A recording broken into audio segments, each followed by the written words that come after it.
In the beginning, there was silence, an eternal, breathing hush that filled the void before the world had a name. From that silence came dust, and from dust came a whisper, a divine longing to know, Auda. They were not the first humans. No, they were the Sai of Wakanchu. In the mythic memory of humankind, the man molded from clay was always there. The Egyptians told of Khnum, the Denki, the Go. Adam was the dust that Arbut nint. In Eden, the garden was not merely a place of beauty. It was a metaphor for harmony. Trees grew heavy with knowledge. Rivers whispered secrets of creation. The two walked unclothed, not in ignorance but in unity, one with nature, one with themselves. They had no concept of sin, for sin had not yet been named. The serpent coiled in the branches was not an enemy, but an ancient teacher. In pagan memory, the serpent was the symbol of wisdom, of cycles, of renewal, the same serpent that shed its skin to remind the world that death was never an end, only a turning. And so, when Eve reached for the fruit, she was not merely disobeying, she was awakening. Her act was the spark of consciousness, the birth of choice, the trembling first step into awareness. In that moment, she became more than creation. She became creator, the one who saw beyond the veil of innocence. The fruit she shared was not poison but perception, and perception, as all the old gods knew, is the beginning of both wonder and sorrow. Adam too would eat, and in doing so he joined her in awakening. Their eyes opened, and for the first time they saw themselves as separate. The unity was broken, yet in its breaking something new emerged. Self-awareness, the ability to question, to love, to fear, to create. What religion would later call the fall, the ancients might have called the rising. Humanity stepped out of divine instinct and into human will. The gods of old had told this story many times. Enki, who ate the forbidden plants of the goddess Ninhursag, gained wisdom but suffered exile. Prometheus, who stole fire from the heavens, was chained for giving mankind the light of knowledge. Pandora, who opened the forbidden jar, released all sorrows but also hope. Eve stood in that same lineage of defiance, a lineage not of sin, but of courage. The courage to question, the courage to see. To the ancient pagans, every myth carried layers, literal for the child, symbolic for the priest, and divine for the sage. The Genesis story, when stripped of later dogma, still holds these layers. Beneath its warning lies an invitation, that awakening is painful but necessary, that knowledge comes with exile, and that innocence must die so wisdom may live. In the quiet centuries before monotheism hardened the heavens, the goddess and the serpent were allies. The tree was her axis mundi, the bridge between worlds. In Sumer, in Egypt, in Canaan, the woman who reached for the fruit was never cursed, she was honored. For without her, humanity would have remained asleep in paradise, content but unknowing. It was she who dared to seek the divine within herself, to taste the knowing that the gods guarded so jealously. When the scribes of Israel wove their version, they changed the tone but not the bones of the myth. The serpent became tempter, the woman became deceived, the garden became lost. Yet still the truth remained hidden in plain sight.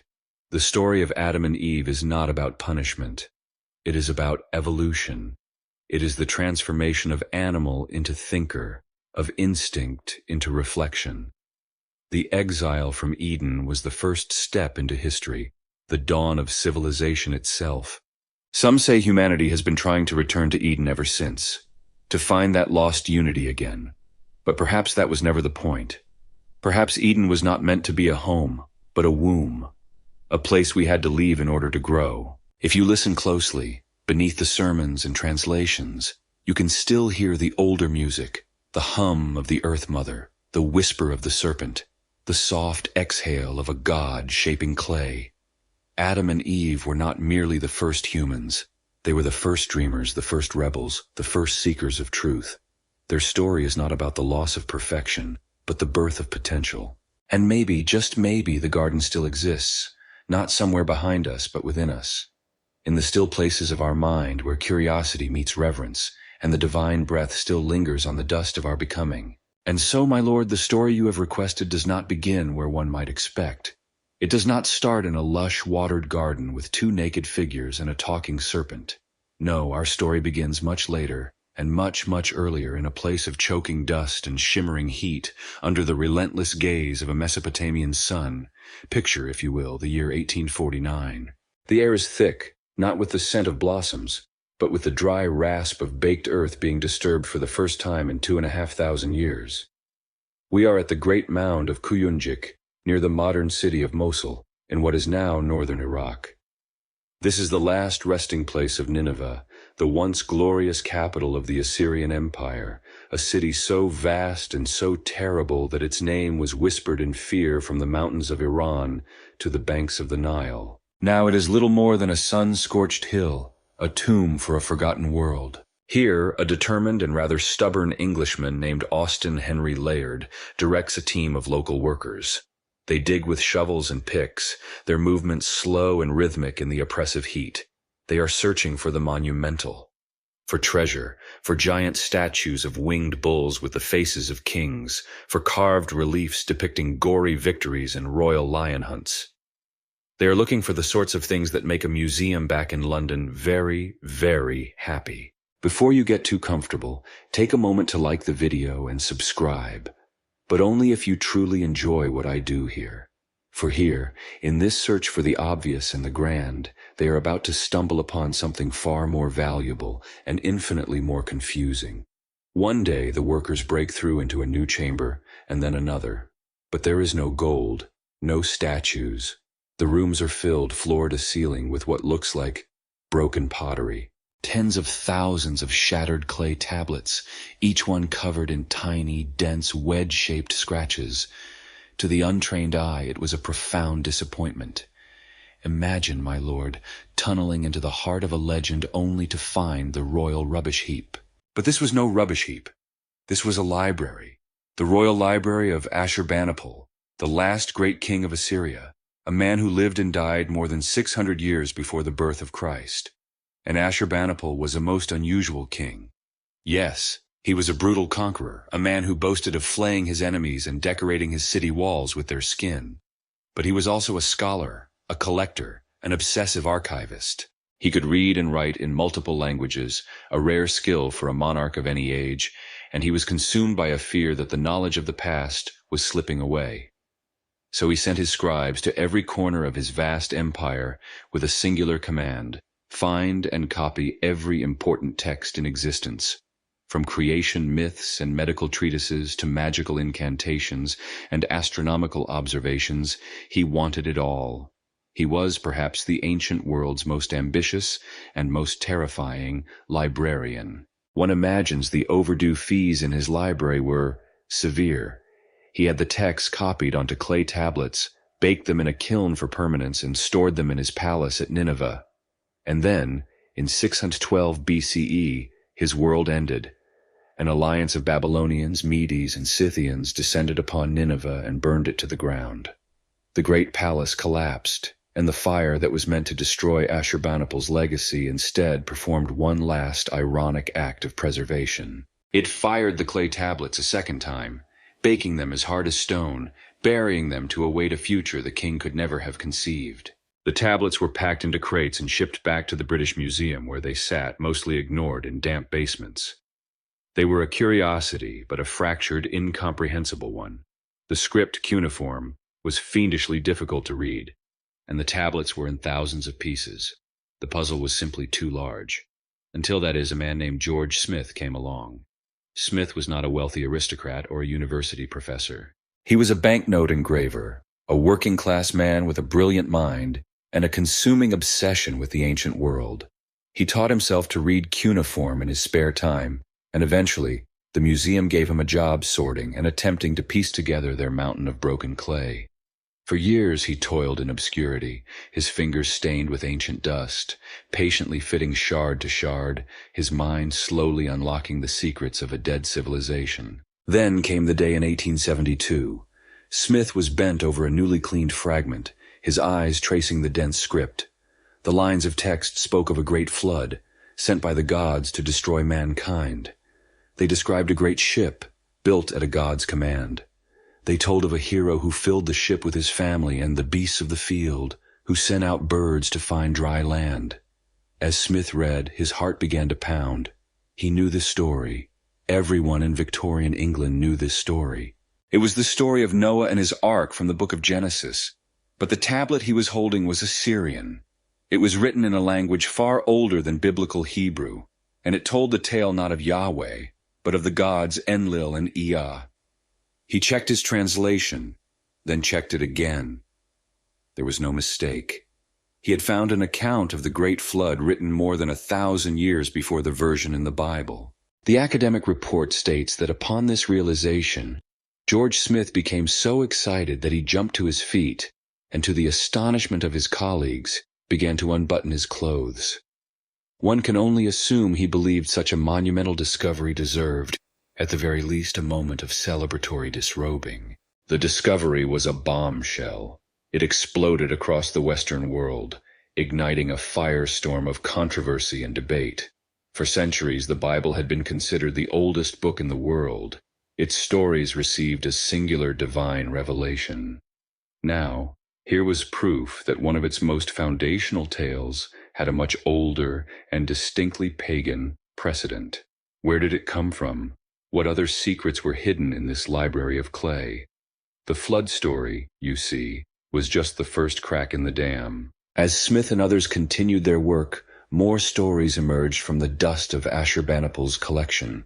Stories of the creation of the first man from clay. Stories of a paradise garden, a place for the gods. Stories of a wise serpent, and of a hero who loses his chance at immortality. Piece by piece, the world was learning that the opening chapters of Genesis were not the beginning of the story. They were perhaps the end of a much, much older one. And so, my lord, our journey begins here. Not with Adam, but with Ashurbanipal. Not with Eve, but with George Smith. It begins with the shattering realization that our most sacred stories have roots that stretch down into the earth of Mesopotamia, drawing water from the Tigris and the Euphrates. The tablets in that library were a doorway, and now that it is open, we must step through. For on our next night, we will travel back in time to the land itself, the land between two rivers, to meet the people who first dreamed these dreams and first chiseled these tales into wet clay. We will explore the world that existed before the garden to understand how it eventually came to be. But that is a story for tomorrow. For now, my lord, you must rest. And so, my lord, another night has fallen. The promise I made as you drifted towards sleep was that we would leave the dusty tent of the 19th century excavator and journey back to the land itself. We must, for those clay tablets we spoke of, the ones that so startled Mr. Smith, were not the beginning. They were the echo of a voice that had spoken its first words thousands of years before. To understand the story, you must first understand the stage on which it was performed. So let us travel now, not with shovel and pick, but on the quiet currents of imagination, to the place the ancient Greeks would later call Mesopotamia, the land between the two rivers. The rivers are the Tigris and the Euphrates, and they are everything. They rise in the distant mountains of Anatolia and flow south, parallel but never quite touching, until they slow and braid themselves together before emptying into the Persian Gulf. Imagine this landscape, my lord, some 6,000 years ago. It is not the gentle, rolling paradise one might picture for a cradle of civilization. Southern Mesopotamia, the region that would become known as Sumer, was a difficult and demanding place. It was relentlessly flat, a vast, shimmering plain of silt and marshland baked by a sun of unimaginable ferocity. In the summer, temperatures could kill. There was no stone for building, no great forests for timber, no mountains veined with precious metals. Worse still, the rivers that gave life were violent and capricious. Unlike the gentle, predictable Nile in Egypt, the Tigris and Euphrates were prone to sudden, catastrophic floods that could wipe out a year's worth of crops and villages in a single, roaring afternoon. It was a land of stark, brutal contrasts, life-giving water and soul-crushing heat, fertile mud and barren desert. It was, in short, a place that demanded ingenuity or death, and it was here, in this most challenging of environments, that humanity decided to build its first civilization. The people who accomplished this were the Sumerians, and the first secret they hold is that we have no real idea where they came from. This is what modern scholars, in their fondness for understated labels, call the Sumerian problem. Their language is a ghost. It is completely unrelated to any other known language, ancient or modern. It is not Semitic, like the Akkadian, Babylonian, and Hebrew that would follow. It is not Indo-European, like Persian, Greek, or English. It stands utterly alone, an island in the linguistic history of the world. Did they migrate from the mountains to the east? Did they sail up from the south, from a land now lost beneath the sea? Or were they always there, emerging from the marshlands as their own stories sometimes claimed? The earth of Iraq keeps that secret well. What we do know is that by around 4000 BCE they were there, and they were transforming the land. They learned to work with the violent rivers, not against them. They dug a complex web of canals to divert the floodwaters, creating reservoirs for the dry season and irrigating vast stretches of land. They built dikes and levees, taming the chaos. This constant battle with water shaped their entire reality. They saw the world as a struggle between divine forces of order and chaos, and they were the fragile, mortal participants caught in the middle. With control over water came surplus food, and with surplus food came the most wonderful and terrible of all human inventions, the city. On the plains of Sumer rose the first true cities in history, Eridu, Ur, and the mighty Uruk, its walls stretching for miles, enclosing a population of tens of thousands. They built with what they had, mud. They mixed river silt with reeds, formed it into bricks, and baked them in the sun. With these humble bricks they built houses, palaces, and towering temples called ziggurats, artificial mountains of clay designed to reach toward their aloof and powerful gods. And with the city came another invention, slightly less glamorous but no less revolutionary. With thousands of people living together, with priests managing the offerings to the gods and kings managing the distribution of grain, someone had to keep track of it all. Civilization, you see, is built as much on bureaucracy as it is on bravery. This need for record-keeping gave birth to the single most important technology in human history, writing. It did not begin with a poet trying to describe a sunset, or a king wanting to boast of his victories. It began with an accountant. A temple priest needed a way to note that farmer Ur-Nama had delivered 6 sheep to the temple granary. At first they drew simple pictures, a stylized sheep's head and 6 marks. But this was cumbersome. Over centuries, these pictographs became more abstract, more efficient. The scribes began using a reed stylus to press wedge-shaped marks into tablets of soft, wet clay. This script is what we call cuneiform, and it changed the world. For the first time, knowledge was no longer dependent on the fragile memory of a single person. It could be recorded, stored, copied, and passed down through generations. A law, a contract, a medical text, a royal decree, and eventually a story could achieve a form of immortality. It's rather humbling to consider, my lord, that the written word, the foundation of all poetry, law, and history, was likely invented because someone was tired of arguing about how many jars of beer were owed to the temple weavers. This practical, problem-solving mindset was a hallmark of the Sumerians. Their view of the cosmos was similarly grounded in their daily reality. Their gods were not distant, benevolent figures who loved humanity unconditionally. The Sumerian gods were the world around them. An was the distant, silent sky. Enlil was the god of the wind and the terrifying, unpredictable storm. And Enki was the clever, cunning god of the fresh water that flowed beneath the earth. They imagined these deities were much like them, only vastly more powerful. They could be wise or foolish, kind or cruel, creative or destructive. And they were always hungry, demanding constant sacrifice and appeasement. The Sumerians believed humanity had been fashioned from clay for one simple purpose, to be the servants of the gods, to do the back-breaking labor of digging canals and harvesting grain, so the gods could relax. It was not a relationship of love, but one of necessity. And this, my lord, is the key that unlocks the stories we are about to hear. So now we have the setting for our tale. A harsh and fertile land, a mysterious and brilliant people, and an invention writing on clay that would allow their thoughts to outlive their cities, their empires, and even their gods. We are ready to finally leave history behind and step into myth. On our next night, we will listen to the first whispers of a creation story, a tale that explains not only how the world was made, but why you and I are here at all.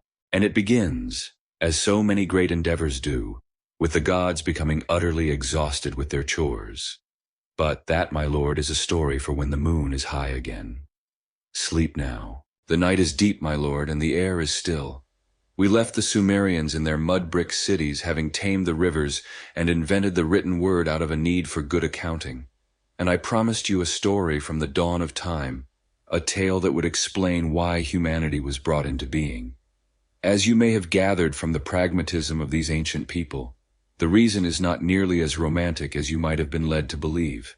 It begins not with a divine plan for companionship or a lonely god seeking a reflection of himself. It begins, as so many great projects do, with a profound and deeply felt annoyance. For long before the first human walked the earth, the gods themselves had chores to do. In this primordial age, the divine was split into two classes. There were the senior gods, the 7 great Anunnaki, who were essentially the board of directors. They included Anu, the distant god of the heavens, the wise and clever Enki, god of the freshwater and magic, and their leader, the formidable and famously irritable god of the earth and storms, Enlil. And then there were the junior gods, the Agigi. They were the workforce. For 40 long years, an eternity of divine labor, the Agigi did all the work. They dredged the canals.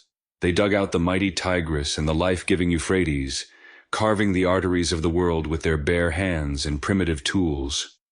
Remember, my lord, the landscape we spoke of last night, the blistering sun, the unforgiving earth. The junior gods suffered it all, day in and day out, while the Anunnaki relaxed in their celestial homes, presumably enjoying the fruits of all this divine labor. The Agigi groaned, they complained, and their resentment festered under the Mesopotamian sky. Finally, one day, they had had enough. In the darkness of the divine night, they made a pact. They threw their spades and shovels into the fire, a symbolic act of defiance that would echo down through the ages. They had invented, in that moment, the labor strike. They marched, an angry, soot-stained divine mob, to the gates of the Ekur, the mountain house temple of their boss, the great god Enlil. The sentries were terrified. The chamberlain bolted the doors, but the noise of the rebellion was too great. Enlil, awakened from his divine slumber by the clamor, was not pleased. His first reaction was fury. He wanted to call out the divine army, to smite the rebels where they stood. It was a classic managerial overreaction, but the other senior gods were summoned to a council. The wise Enki spoke for the strikers, explaining their suffering and exhaustion. Even Anu, the Sky Father, agreed that the work was too hard and the complaints were justified. The gods were at an impasse. The work needed to be done, but the workforce was in open revolt. What, my lord, was a pantheon to do? This is where the true creative spark emerges. The mother goddess, known by many names, but let us call her Nintu, the lady of birth, stepped forward with a proposal. Her wisdom was practical and profound. Let us create a substitute, she said. Let us create a Lulu, a primitive worker, to bear the load of the gods. The idea was revolutionary. The gods would no longer be laborers. They would outsource. They would delegate. They would create a new class of being entirely designed for the singular purpose of doing the work.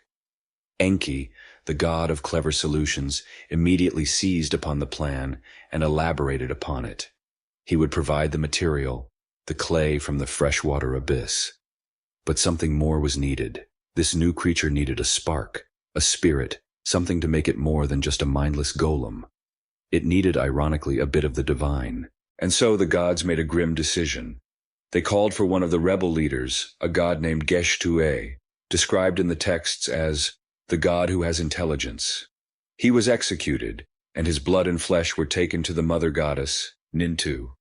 She mixed his divine essence into the clay. She recited incantations, and other gods spat upon the mixture, a symbolic act of binding and creation. Remember this detail, my lord. The first humans were made not just from the mud of the earth, but from the blood of a rebel god, a god of intelligence who dared to defy his masters. It is a powerful and perhaps deeply cynical explanation for human nature. Our bodies are tied to the earth, but our spirit contains a seed of divine defiance. We are born to work, but we are also born to question the ones who put us to work. From this mixture, the mother goddess pinched off 14 pieces of clay. 7 were placed to her right, and 7 to her left, and from these, the first 7 men and 7 women were born. The plan at first was a spectacular success. The humans took up the spades and the baskets. They maintained the canals. They dredged the rivers. They piled up the mud for the city walls. They did all the work. And for the first time in eons, the gods could rest. They could feast. They could drink their divine beer. And they could enjoy a life of leisure. But my lord, as is so often the case with clever solutions, this one had an unforeseen consequence. The humans, now freed from the direct oversight of divine birth goddesses, began to multiply, and then they multiplied again. After 1,200 years, the land was filled with them. And humanity, my lord, is loud. Their clamor, their talking and laughing and arguing and living, rose from the earth like a great wave of sound. The noise drifted up to the heavens and disturbed the peace, and no one was more disturbed than the ever-grumpy Enlil. The very noise of the creatures he had helped create began to grate on his divine nerves. He found he could no longer get a good night's sleep. The solution to one problem, the striking Ajiji, had created an entirely new one, a species whose very success was becoming a cosmic irritation. So you see, this first story of our creation, as unearthed from Ashurbanipal's library, is not a story of love. It is a story of cosmic labor relations. Humanity was not a divine afterthought, but a deliberate invention born of weariness and a desire for comfort. We were made to be farmers and builders, to free the gods from the drudgery of maintaining the universe. We are the product of a divine compromise, a mixture of humble clay and defiant blood. It's a far cry from being made in a god's own image, is it not? But it is a story that feels profoundly real, rooted in the hard earth of Mesopotamia, and it sets the stage for all the drama to come. For the problem of humanity's noise would only grow, and Enlil's quest for peace and quiet would eventually lead him to a truly terrifying final solution. But before we speak of that great destruction, we must speak of another creation, a special place, a sacred and pure garden set aside for the gods alone. For that is where our next story lies. Rest now, my lord, and dream of the quiet that the gods so desperately craved, and so spectacularly lost. The sun has set, my lord, and a quiet falls upon the world. We left the gods of Sumer in a state of contented retirement, having created a noisy but effective workforce to handle the universe's maintenance. With this newfound leisure, they could finally turn their attention to the finer things in the divine life, creating places not of work, but of perfect, untroubled beauty. And so they imagined a land, a paradise, set apart from the rest of creation. It was a place called Dilmun. The tablets describe it in poetry that aches with longing. Dilmun was a pure land, a clean land, a bright land. In Dilmun the raven uttered no cry, the lion did not kill, the wolf did not snatch the lamb. Sickness was unknown, old age did not exist. It was a place of eternal stillness and youth, a divine sanctuary where the troubles of the world could not enter. Now for the Sumerians, Dilmun was not just a poet's dream. It was a real place on the edge of their maps, a semi-mythical destination you could reach by boat if you were a brave enough sailor. Archaeologists today are quite certain that the historical Dilmun was centered on the island we now call Bahrain in the Persian Gulf. It was a vital trading hub, a place where the ships of Mesopotamia met those from the Indus Valley. It was the source of copper, timber, and precious stones for the resource-poor Sumerians. To them, it was a distant land of fabulous wealth, a shimmering pearl in a turquoise sea. And this, my lord, presents us with a gentle academic debate. Was the myth of the perfect pristine Dilmun a kind of folk memory? A story of a real place? Perhaps from a time before the fresh water wells turned brackish and the soil became poisoned with salt? Or was it pure fantasy, the projection of all their hopes for peace and purity onto a real location that was, in reality, just a bustling, dusty port of trade? Perhaps, as is so often the case, it was a little of both. But it is the mythical Dilmun that concerns us tonight. And the story that unfolds there is one of the strangest and most telling in all of Sumerian literature. It is the tale of two gods we have already met, the wise, creative, and notoriously impulsive god of the freshwater, Enki, and the powerful mother goddess Ninhursag. The story begins with a paradox. Dilmun, for all its purity, had one major flaw. It lacked fresh water. So Enki, in his role as the great problem solver, commands the sun god Utu to pull fresh, sweet water up from the deep earth. Instantly the arid land blossoms. It becomes a lush, divine garden, its fields and meadows watered by canals, a perfect home for the gods. Ninhursag is pleased, and so, in this new garden, she and Enki conceive a daughter, a goddess named Ninsar, the Lady of Vegetation. And this, my lord, is where the story takes a rather strange turn. Ninhursag, for reasons the myth does not explain, leaves the garden. Enki, alone with his lovely new daughter Ninsar, promptly seduces her. From this union, another goddess is born, Ninkura, the Lady of Pastures. Now Enki is a grandfather. But his strange behavior continues. He finds his granddaughter, Ninkura, by the marshes and seduces her as well. And from this union is born yet another goddess, the beautiful weaver, Utu. At this point, the great mother goddess Ninhursag returns and is, understandably, alarmed at the state of her family tree. She pulls her great-granddaughter Utu aside and gives her some very sensible advice. Stay away from Enki, and do not go down to the marshes alone. It seems that even for gods, some conversations are universal. Utu follows this advice at first, but Enki is a master of disguise and deception. He transforms himself into a handsome gardener and offers Utu fresh cucumbers, apples, and grapes. She is delighted, and in her delight she welcomes him. But Enki does not just bring fruit. From their union something magical and unexpected occurs. 8 brand new plants never before seen in the world sprout from the earth. Enki is fascinated. He walks through his garden with his two-faced minister Isimud, who is a sort of divine butler, with the useful ability to look forwards and backwards at the same time. One by one, Isimud names the new plants for the king. "My king, this is the tree plant," he says, and Enki eats it. "My king, this is the honey plant," he says, and Enki eats that one too. He goes down the line, devouring all 8 of his botanical offspring without a moment's hesitation. The great god Enki, it seems, possessed an insatiable curiosity and absolutely zero impulse control. When Ninhursag discovers what he has done, that he has consumed the very creations that sprang from her own lineage, her fury is absolute. This was not just gluttony, it was a profound violation. She issues a terrible curse upon him. "Until he is dead," she proclaims, "I shall not look upon him with the eye of life." And with that, she vanishes. Enki immediately begins to sicken. His body, which had so carelessly consumed the plants, now begins to fail. 8 parts of him are racked with pain and disease, one for each plant he ate. The Anunnaki, the great senior gods, are plunged into despair. Their most clever and beloved member is dying, and they are powerless to stop the curse of the mother goddess. It is here a small fox appears, promising he can bring Ninhursag back if he is rewarded. The gods agree, and the fox, through some unstated but clever trick, persuades the grieving mother goddess to return to the divine assembly. Her anger has cooled to pity. She takes the dying Enki into her lap. She asks him, "My brother, what part of you hurts?" "My jaw hurts me," he groans. So she creates a new minor god named Abu to heal his jaw. "My brother, what part of you hurts?" "My tooth hurts me," he whispers. So she creates the god Ninsutu to heal his tooth. She does this 8 times, birthing 8 new healing deities to cure the 8 ailing parts of Enki's body. And this brings us, my lord, to the heart of our story tonight. One of the last parts to ache is Enki's rib. "My rib hurts me," he tells her.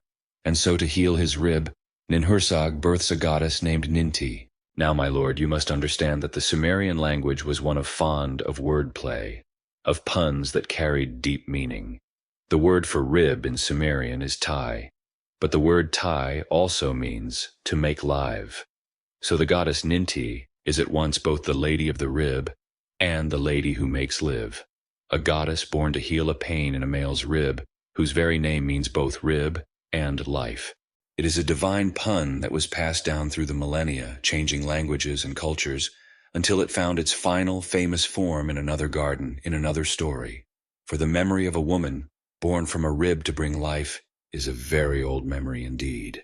And so, my lord, the pieces are beginning to fall into place. We have seen a divine paradise in a story of a woman made from a rib. But what of the other players? What of the first man? And what of that most famous of creatures, the serpent?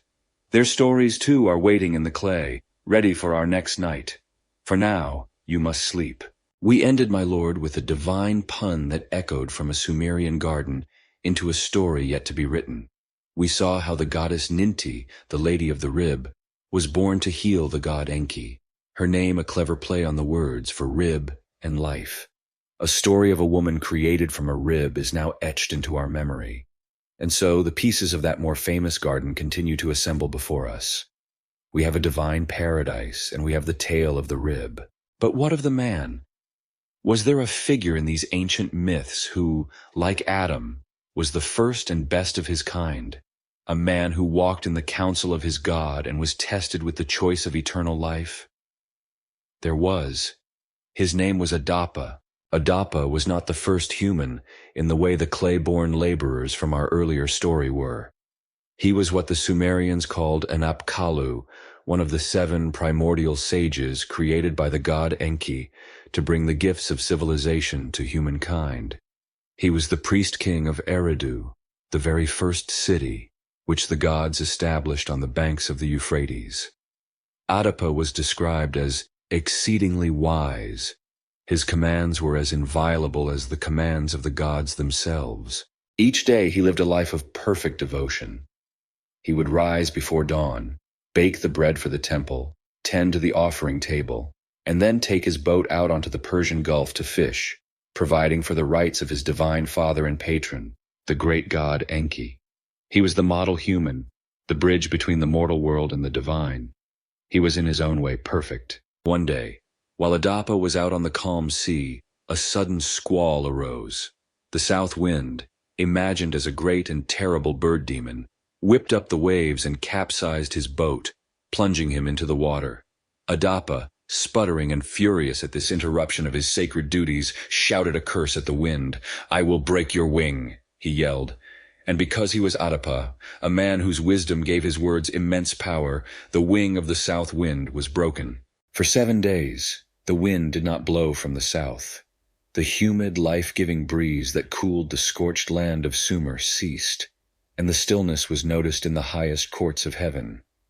Anu, the distant father of the gods, demanded to know who had dared to disrupt the cosmic order. When he learned it was a mortal, he was stunned. "Why?" the texts have him ask. "Has a creature of the earth been shown the heart of heaven and earth?" A mortal with the power to ground the winds was a dangerous anomaly. Anu summoned Adapa to ascend to the heavens and answer for his actions. News of the divine summons reached Adapa's creator, the god Enki. Now Enki, my lord, is a complicated figure. He is the god of wisdom, a friend to humanity, but he is also a notorious trickster, whose motives are often as deep and murky as the freshwater abyss from which he rules. He pulled his mortal son aside to offer him some fatherly advice on how to survive a meeting with the supreme god. He instructed Adapa to wear mourning clothes, to let his hair grow wild, to show humility and grief. When he reached the gates of heaven, Enki told him, he would meet the 2 gatekeeper gods, Tammuz and Gizida. He must flatter them, explaining he was in mourning for their absence from the earth. This, Enki promised, would win their favor. But then Enki gave his most critical and most fateful piece of advice. "When you stand before Anu," he warned, "they will offer you food. It is the bread of death. Do not eat it. They will offer you water. It is the water of death. Do not drink it." Adapa, the perfect and obedient servant, did exactly as his father commanded. He ascended to the heavens, a mortal walking the starry path to the throne of God. At the gates, he met Tammuz and Gizida, and his show of mourning for them earned their friendship. They brought him before the great Anu, who was stern and imposing. "Why did you break the wing of the south wind?" Anu demanded. Adapa explained humbly and wisely that he was fishing for his master's temple, and the wind had tried to sink him. His answer was so perfect, his wisdom so clear, that Anu's anger melted away. In fact, he was deeply impressed. This mortal was truly exceptional. Anu conferred with the other gods and made a decision. This Adapa was too remarkable to remain mortal. They would not punish him. They would elevate him. They would make him a god and let him live with them forever. So Anu commanded that the food and drink of the gods be brought forth. "Bring him the bread of life," he ordered, "that he may eat it. Bring him the water of life, that he may drink it." And so, my lord, the ultimate test was presented. Adapa stood before the supreme god of the universe, who offered him immortality on a divine platter. But in his mind, the words of his father Enki echoed with terrible authority. "It is the bread of death. Do not eat it. It is the water of death. Do not drink it." Adapa, the obedient son, bowed his head and refused. He would not eat. He would not drink. A stunned silence fell over the divine court. Anu looked at him, half in disbelief and half in amusement. "Adapa, why did you not eat? Why did you not drink? Now you cannot live forever." And when Adapa explained the advice Enki had given him, Anu let out a great cosmic sigh for what might have been. He had offered humanity the gift of eternal life, and because of the strange, deceptive counsel of the trickster god, that gift had been refused. Adapa was sent back to Earth to live out his days as a mortal and eventually die. The chance for humanity to overcome death was lost, and we are left with the eternal question of Enki's motive. Was he trying to protect his son from a trick he believed the angry Anu might play? Or was he deliberately deceiving Adapa, jealously guarding the boundary between gods and mortals, ensuring that his new creation, humanity, would never rise to challenge their masters? The tablet is broken here, my lord. The answer is lost, but the shape of the story is unmistakable. A first man, a model of humanity, stands before his creator, is tested by a choice involving food, and through that choice forfeits eternal life for all of us. It seems that losing paradise over a dietary misunderstanding is one of our oldest traditions. Now we have a man who lost immortality, but our story is not complete. For another was created, a wild man born of clay and tamed by a woman, whose quest for eternal life would also bring him face to face with a serpent. But his tale is for another evening. You must rest now, my lord. The stars have wheeled into their places, my lord, and the world is quiet once more. Our last tale was of Adapa, the perfect man, the sage so wise and obedient that he followed his god's advice straight into mortality, refusing the bread and water of eternal life. He was a man who lost paradise through his closeness to the divine, but the Mesopotamian mind was a place of deep dualities. And so they told another story of another man who began as far from the gods and civilization as a creature could be. This is the tale of a man who was not born wise or perfect, but was forged from the wild earth, a creature of instinct who would only become human after losing his own version of paradise. Our story begins, as so many do, in one of the great cities of Sumer. We are in Uruk, the city of immense walls, which we spoke of on our second night. But Uruk is suffering. Its king is the mighty Gilgamesh, a figure so grand he would become the first great hero of literature. He is a man of terrible power and beauty, described in the tablets as 2/3 god and 1/3 man, but his power has made him arrogant. He is a tyrant. He takes the sons from their fathers to serve his whims, and he claims the daughters for his bed before their own husbands. The people of Uruk groan under his oppression, and their lamentations rise to the heavens. They cry out to the great gods, "Did you create this raging wild bull to be our king? Is there no one who can stand against him?" The gods listened, and they called upon the mother goddess, Aruru, the same deity who fashioned the first laborers from clay. To create a rival for the magnificent city-bred Gilgamesh, she did not craft another king. She did the opposite. As we heard before, she washed her hands, she pinched off a piece of clay, and she cast it not into a divine womb, but into the wilderness, into the vast empty steppe. And from that clay rose Enkidu. He was magnificent, but not in the way Gilgamesh was. His body was covered in matted hair like the god of the herds.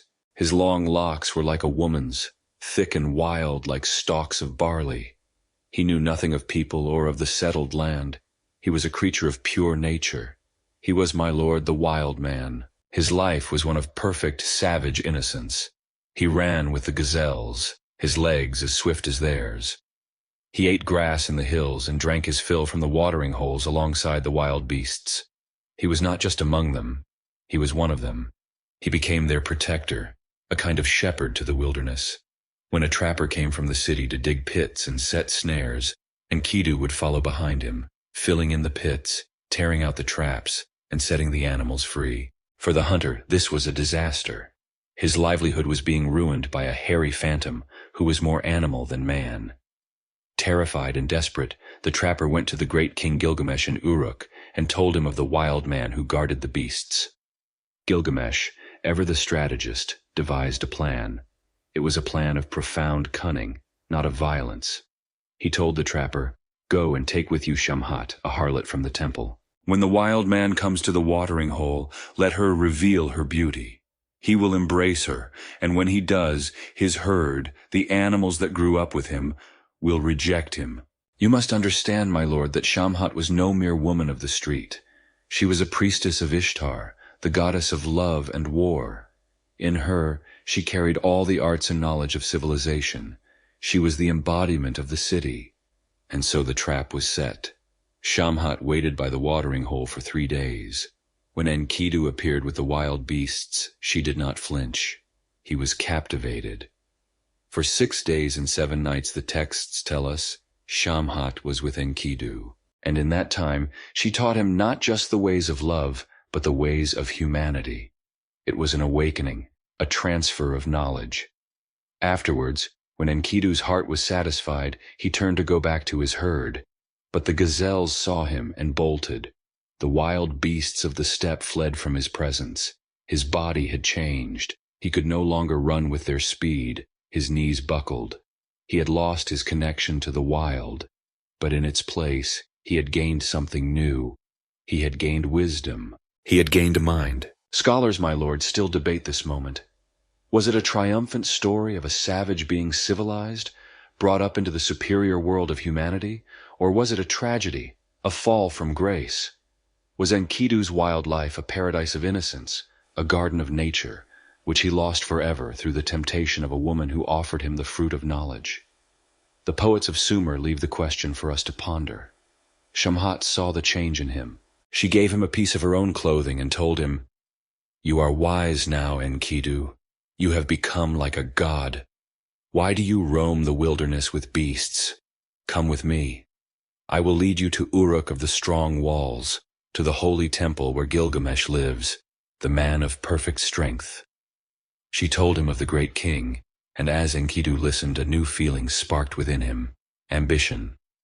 He, who had never known another human, now longed to meet one, to test his strength against another. It seems, my lord, that one of the first things he learned as a civilized man was the desire to challenge the local champion. And so Enkidu's journey began. He was a second Adam, a man formed of clay, who lived in a natural paradise among the animals. He was met by a woman who, through an act of intimate connection, offered him the knowledge of a new way of being. And in accepting it, he lost his old world forever. His Eden was gone, but the wide world of humanity now lay before him. He was about to leave the wilderness behind and walk through the gates of the greatest city in the world, to stand before its terrible and magnificent king. The untamed force of nature was on a collision course with the untamed force of civilization. What would happen, my lord, when these two titans, these two halves of a whole, finally met? That is a story for when the city is asleep and the night is ours again. Rest now. The night deepens, my lord, and the air grows cool. I left you at the precipice of a great confrontation with the wild man Enkidu, newly civilized, walking toward the mighty city of Uruk to challenge its king Gilgamesh. But before we witness that collision of titans, we must take a step back. For to understand the world these heroes inherited, to grasp the fears and the hopes that drove them, we must first learn of the great cataclysm that washed their world clean, a story they themselves would have known as their most ancient history. We must speak of the great flood, the one that came long before the tale of Noah was ever set down. In fact, my lord, this is the very story that, thousands of years later, would make a quiet banknote engraver named George Smith leap from his chair in the British Museum, for he knew he was reading a secret that would change the world. Our tale begins where our third night left off. Remember that the gods, led by the perpetually grumpy Enlil, had created humanity to be their workforce. But the plan had a flaw. The humans multiplied, and their noise, their endless clamor, echoed up to the heavens. The text is quite specific, my lord. The great god Enlil could not sleep, and so he complained to the divine assembly. The noise of mankind has become too great for me. Because of their clamor, I am losing sleep. He decided that this noisy creation needed to be culled. His first attempt was to send a plague, but the wise god Enki, the clever friend of humanity, had a favorite mortal, a man whose name was Atra-Hasis, meaning exceedingly wise. Enki, who was sworn to secrecy by the other gods, found a loophole. He went to Atra-Hasis's hut and whispered his advice not to the man, but to the reed wall. He told him to have the people stop worshipping all the gods, and instead make all their offerings only to Namtar, the god of the plague. Namtar was so embarrassed and flattered by this sudden, exclusive attention that he lifted the sickness. A few centuries passed, humanity multiplied again, and the noise returned. Enlil, more irritated than ever, tried again, this time with a drought and a famine, and once again Enki whispered through the wall to Atra-Hasis, telling him to have the people worship only Adad, the god of rain and storms. Adad, in turn, was so pleased by the focused praise that he opened the heavens and ended the famine. Enlil was now truly furious. His divine pest control plans had been foiled twice. He decided there would be no more plagues, no more famines, no more half measures. He would solve the problem of humanity once and for all. He forced the council of the gods to swear a great oath, Enki included, that they would reveal his final plan to no mortal. The plan was to destroy every last man, woman, and child in a terrifying world-ending flood. Enki was trapped by his oath. He could not speak directly to Atra-Hasis to warn him, but Enki was never one to be stopped by mere rules. He went one last time to his friend's dwelling, and again he spoke only to the structure itself. Reed wall, he called out. Listen to my words, dismantle your house and build a boat. Forsake your possessions to save your life. Build a boat of specific dimensions, cover it with a roof, and seal it with bitumen. He then laid out the design for a great ark, a vessel that could survive the coming apocalypse. Atra-Hasis understood the coded message. He went to the elders of his city, and with the clever excuse Enki had provided, told them that the god Enlil was angry with him, and so he must sail away to live with his master Enki in the freshwater abyss. The elders, happy to be rid of someone who had angered a powerful god, even helped him build the boat. Atra-Hasis loaded it with his family, with craftsmen to preserve the arts of civilization, and with, as the tablet says, the beasts of the field. Then the storm came. A black cloud rose from the horizon, and the thunder god Adad raged within it. The world turned to darkness, and the floodgates of the heavens opened. The deluge was so violent, so utterly destructive, that even the gods who had decreed it were terrified. The mother goddess who had first created humanity wept with grief for her lost children. The other gods, the great Anunnaki, huddled together in the highest heaven, crouched against the wall, as the text poetically states, like beaten dogs. For 7 days and 7 nights, the rain fell and the floodwaters rose until all the earth was a raging sea. On the 7th day, the storm subsided. The boat of Atra-Hasis came to rest on the peak of a mountain. He opened a window and saw that all was quiet. Humanity was gone, its great noise silenced forever. He sent out a dove, a swallow, and a raven to search for dry land. Then he opened the doors of his ark and made a great sacrifice of thanks on the mountaintop. The gods, who had been without food or drink for a week, smelled the sweet savor of the roasting meat, and the tablets say they gathered like flies around the offering. It was at this moment that Enlil arrived. When he saw the boat and realized some humans had survived, his rage was incandescent. But Enki stepped forward and confessed his trick, arguing eloquently that it was not wise to destroy humanity entirely. A compromise was struck. The mother goddess Nintu decreed that humanity would be allowed to continue, but to prevent the noise from ever becoming such a problem again, new limits would be placed upon them. From that day forward, some women would be barren, some children would be snatched away at birth, and certain priestesses would be consecrated to celibacy. It was a new deal between gods and mortals, a way to ensure our survival, while also ensuring we would never again become too numerous, too successful, too loud. This story, my lord, of a world erased and reborn from water, became the bedrock of their memory. In fact, the ancient Sumerian king lists are divided into two parts: the impossibly long-reigning kings who lived before the flood, and the mortal kings who came after. It was the Great Reset, the cataclysm that explained the fragility of life and the terrifying power of the gods. And now that we understand this world, a world that remembers being drowned, we can at last return to the gates of Uruk. We can finally witness the meeting of King Gilgamesh and the wild man Enkidu, a meeting that will lead to the greatest quest of all, the search for the hero of this very story, the man who survived the flood and was granted eternal life. But that, my lord, must wait for the waking world. You must sleep now. The night, my lord, is patient. It has waited for us to return. We have journeyed through the cosmos, witnessed the creation of humankind from clay and rebel blood, and heard the story of the great flood that erased and remade the world. And now, with that deep and somber history in our minds, we can finally return to the gates of the great city of Uruk. The wild man, Enkidu, his connection to the beasts severed by the wisdom and touch of the priestess Shamhat, is about to enter the world of humanity, a world ruled by the very king he was created to challenge. As Shamhat led him toward the city, Enkidu slowly shed the last of his wildness. He learned from shepherds how to eat bread, the food of the city, which at first he could only stare at in confusion. He learned to drink beer, the drink of civilization, and his face lit up with joy. He was given clothes, and for the first time he looked not like a beast, but like a man. He became a guardian for the shepherds, protecting them from the wolves and lions he once called kin.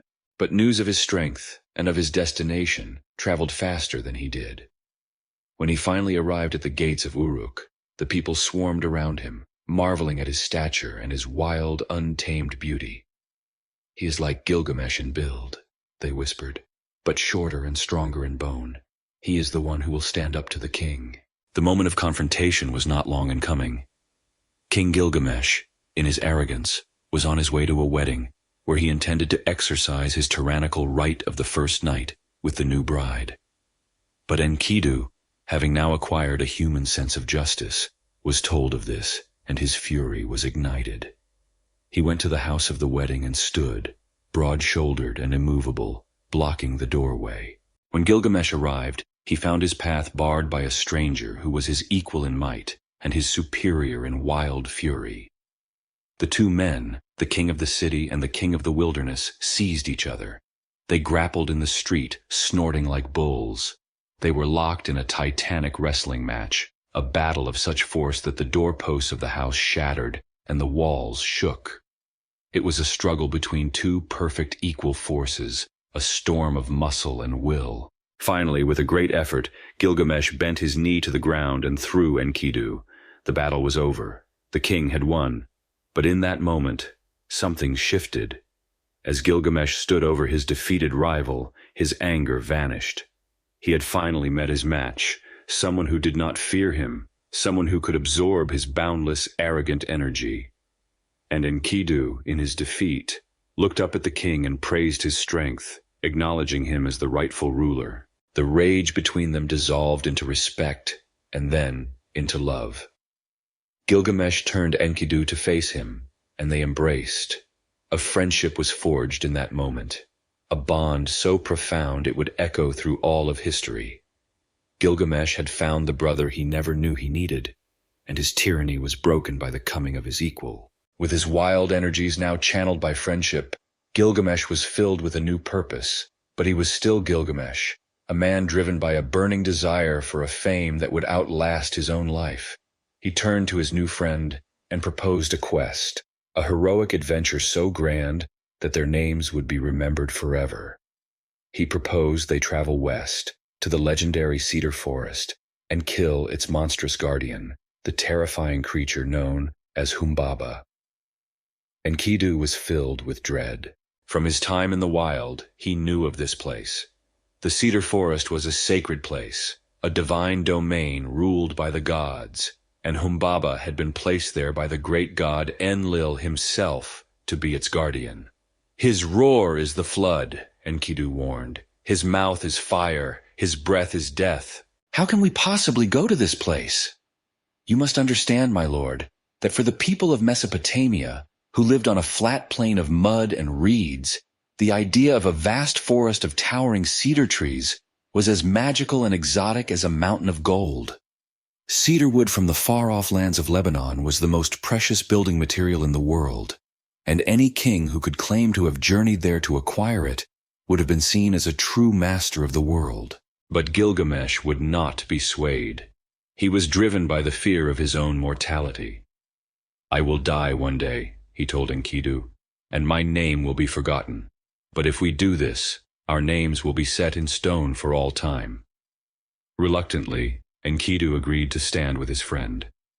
They went to the forges and had mighty axes and great swords made. They announced their plan to the elders of Uruk, who pleaded with them not to go. Gilgamesh then went to his mother, the wise goddess Ninsun. She prayed for her son's safety, and in a moving ritual, she officially adopted Enkidu as her own, placing a sacred pendant around his neck and entrusting him with the life of his new brother. Even a man who is 2/3 god, it seems, must still get his mother's blessing before embarking on a dangerous adventure. And so, my lord, the two heroes, the king and the wild man, now bound as brothers, stood at the great 7-gated wall of Uruk, ready to begin their journey. They were leaving the safety of the civilized world to venture into a forbidden, sacred land, guarded by a monster of divine appointment. They were two mortals, albeit extraordinary ones, setting out to challenge the very order the gods had put in place. They sought glory, but in that dark and fragrant forest they would find a fate far more complicated than either of them could imagine. For what happens when men, in their quest for an eternal name, decide to slay a servant of the gods? That, my lord, is a tale for when the world is dark once more. Let sleep find you now. The world holds its breath, my lord, as the heroes stand at the gate. And so the two brothers, the king and the wild man, turned their backs on the safety of Uruk and set their faces toward the west, toward the legendary cedar forest. Their journey was one of epic proportions. They crossed 7 mountains, their pace so swift and godlike that a journey of 1.5 years was completed in just 6 weeks. Along the way, Gilgamesh, the man of the city, was plagued by terrifying nightmares. He dreamt of a mountain collapsing and crushing them, of a monstrous wild bull attacking with savage fury, of the sky raining down fire. Each time he would wake in a cold sweat, and each time Enkidu, the man of the wild who understood the world of omens, would be there to calmly interpret the dreams. "The mountain, my friend, is not our doom, but the monster Humbaba whom we will capture," he would say. "The wild bull is not our enemy, but the sun god Shamash who will aid us."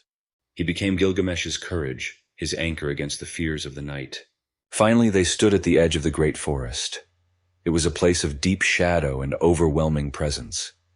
They stared in awe at the sheer height of the cedars, trees so vast they seemed to brush the heavens. The scent of cedar resin was thick in the air, a holy perfume on a road no mortal was meant to walk. But the beauty was laced with terror. They saw the tracks of the guardian, Humbaba, and Enkidu was once again gripped by fear. His hands felt numb. His face grew pale. He remembered the power of this creature from his days running with the beasts. But Gilgamesh, his eyes fixed on the prize of an eternal name, urged him forward. "All men must die," the king said, "but I will not die with my name unspoken. Let us go forward. You will guard my back, and I will guard yours." Bolstered by this promise, they stepped together into the sacred gloom. They did not have to wait long. From the heart of the forest, the monster Humbaba emerged, his face a horrifying mask of coiled intestines, his teeth like a dragon's fangs. He was a creature of raw, chaotic power, the embodiment of the untamed wilderness, and he had been placed in this forest by Enlil, the king of the gods himself. He sneered at the two heroes. "Fools!" he roared, his voice the sound of a falling tree. He mocked Gilgamesh for his arrogance and turned on Enkidu with special contempt. "You little fish who does not know his own father, you traitor to the wild beasts! I will slit your throat and feed your flesh to the eagles!" The battle was joined. With his first breath, Humbaba unleashed a force that threw the heroes back. Gilgamesh's legs trembled, and the world spun around him.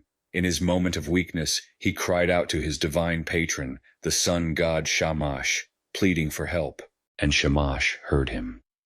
From the heavens, the sun god unleashed 13 mighty winds: the north wind, the south wind, the whirlwind, the storm wind, the ice wind, and they blew from all directions at once, a celestial tempest that swirled around Humbaba.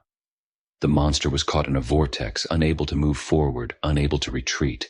He was trapped, blinded, and helpless. It is a detail, my lord, that is most telling. Even the greatest of mortal heroes could only succeed with the direct intervention of a god. The kings of Mesopotamia believed their power flowed directly from the heavens, and so it is in their stories. Gilgamesh and Enkidu, seeing their chance, moved in. Humbaba, now defeated, began to plead for his life. "Spare me, Gilgamesh," he cried. "I will be your servant. This sacred forest will be yours. I will cut the cedars for you and build you a palace." Gilgamesh, his heart moved by the plea of the humbled beast, turned to Enkidu and considered showing mercy. But Enkidu, the man who had lived by the brutal laws of nature, was not moved. His voice was cold and hard. "Do not listen to him, my friend," he urged. "If we let him go, he will vanish back into his forest, and we will be trapped here forever.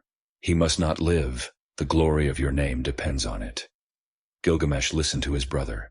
Together they drew their great swords. And though the forest itself groaned in protest, and the heavens rumbled, they struck the guardian down and cut off his head. They had done the impossible. They had conquered a divine beast and captured a sacred forest.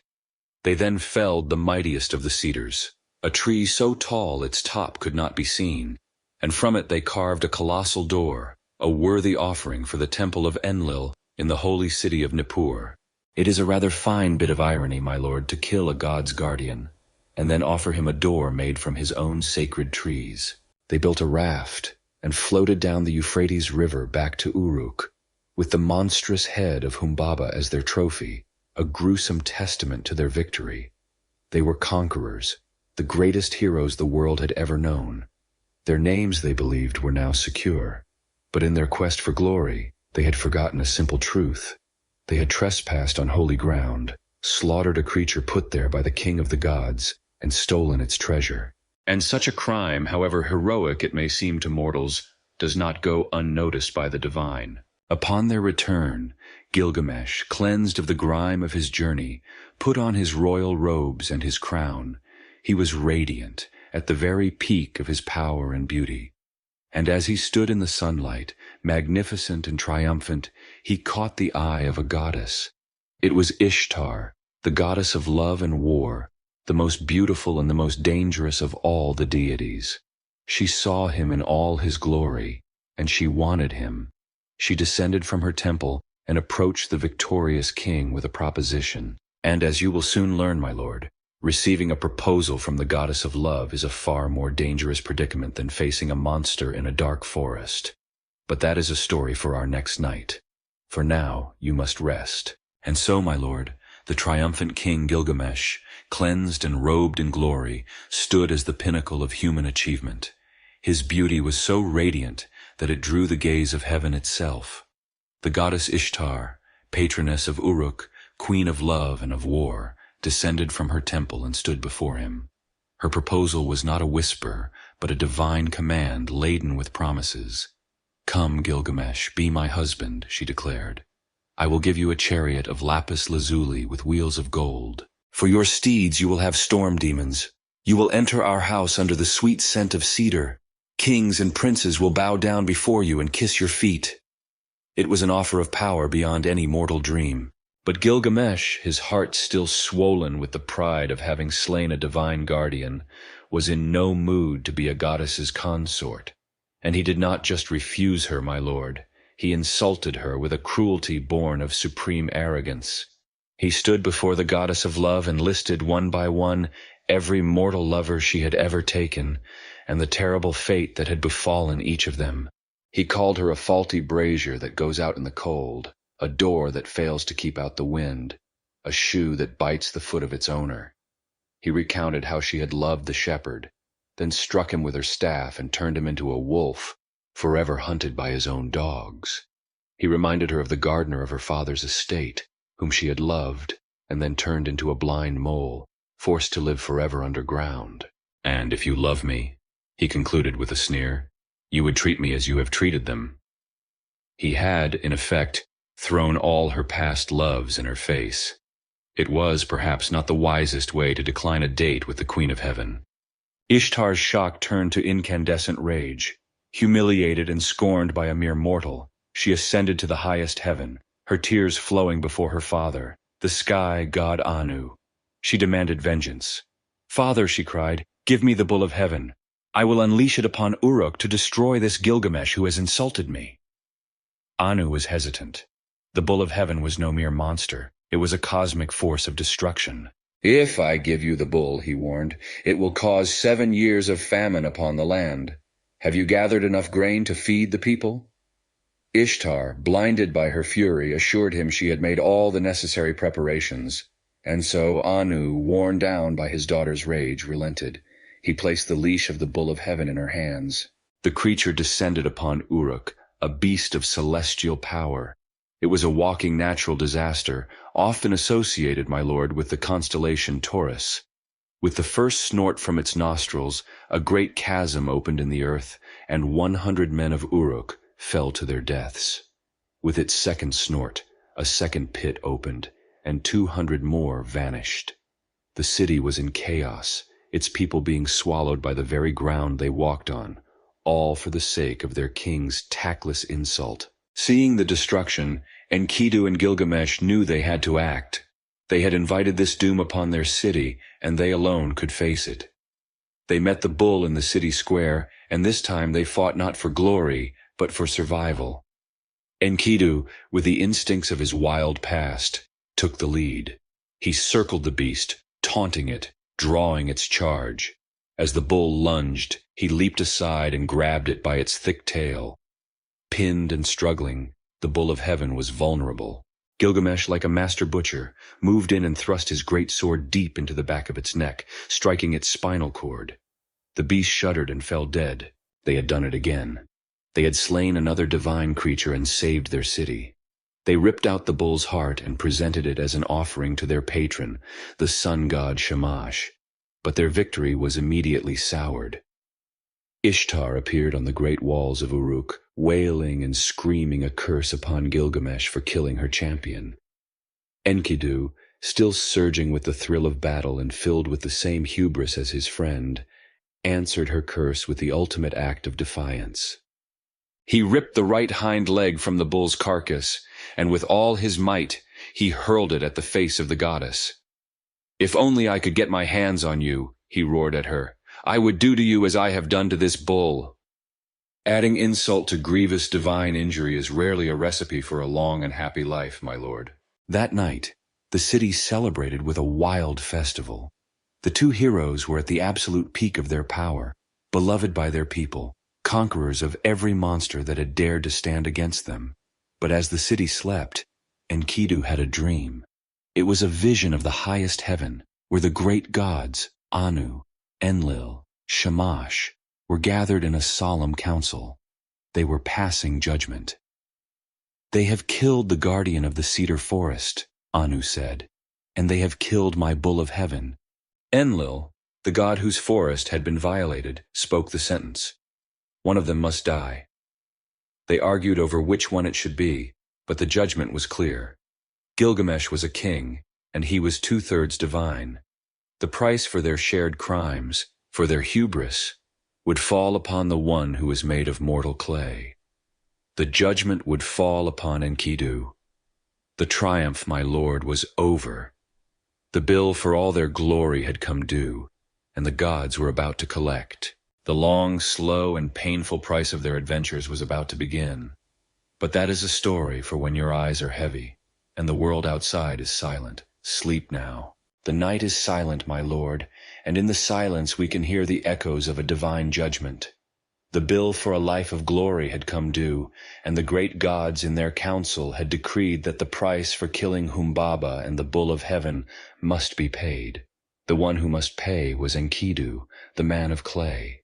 He woke from his terrible vision and told his brother Gilgamesh of the gods' decree. The great king wept, his tears flowing freely. "My brother, my dear brother," he cried, "they will take you from me." He vowed to travel to the temples, to plead and pray to the great gods. But Enkidu knew it was hopeless. The word of the divine assembly was final. A sickness, born not of this world but of divine will, entered his body. Enkidu did not die a hero's death in battle. He was laid low by a wasting fever, and for 12 agonizing days he lay in his bed while his life ebbed away. In the long hours of his suffering, his mind grew clouded with pain and regret, and he began to curse the day he ever left the wilderness. He cursed the great cedar gate they had so proudly built, for its beauty had attracted the fury of the gods. He cursed the trapper who had first laid eyes upon him, and with his most bitter words, he cursed Shamhat, the temple priestess, who had taught him the ways of humanity. "May you never have a home," he cried out in his delirium. "May your lovers cast you aside after they are done with you. May you have no joy." He cursed her for having brought him into the world of men, a world where he had learned of friendship, only to now learn of the finality of death. From the heavens the sun god Shamash heard his desperate curses. The god who had aided the heroes in their quest now spoke to the dying man. "Enkidu," his voice boomed, "why do you curse the priestess Shamhat? Was it not she who gave you bread fit for the gods to eat, and beer fit for kings to drink? Was it not she who clothed you in fine robes, and who brought you to the magnificent Gilgamesh to be your beloved friend?" Shamash then painted a picture of the grief that was to come, telling Enkidu how Gilgamesh would mourn him, how the great king would let his hair grow wild, clothe himself in a lion's skin, and roam the steppe in sorrow, weeping for his lost brother. Hearing this, Enkidu's heart was softened. He understood the great gift he had been given in his short, civilized life. He called back his curse upon Shamhat, and in its place, he gave her a blessing. As his final hour approached, Enkidu had one last vision. He described it to a weeping Gilgamesh. It was a journey to the underworld, the land of no return. And here, my lord, the tablets give us a glimpse into the Mesopotamian view of the afterlife. It was not a place of rewards or punishments.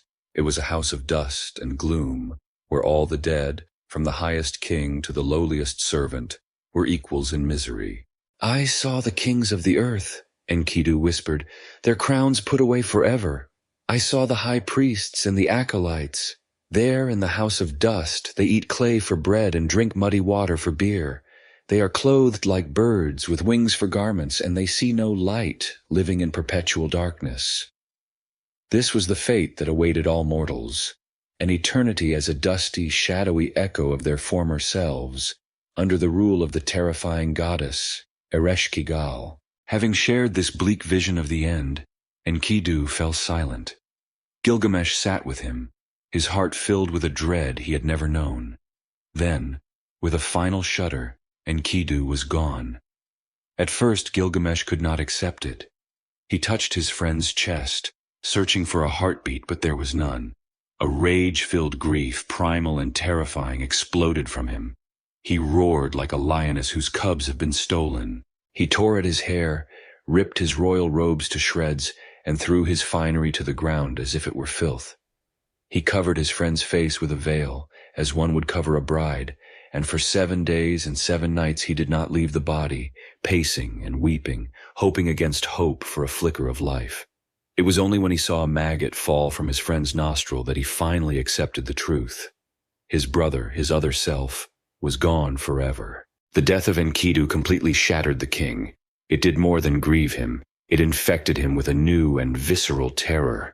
For in the decay of his friend Gilgamesh, the man who was 2/3 god, saw for the first time the inescapable fate of his own 1/3 mortal flesh.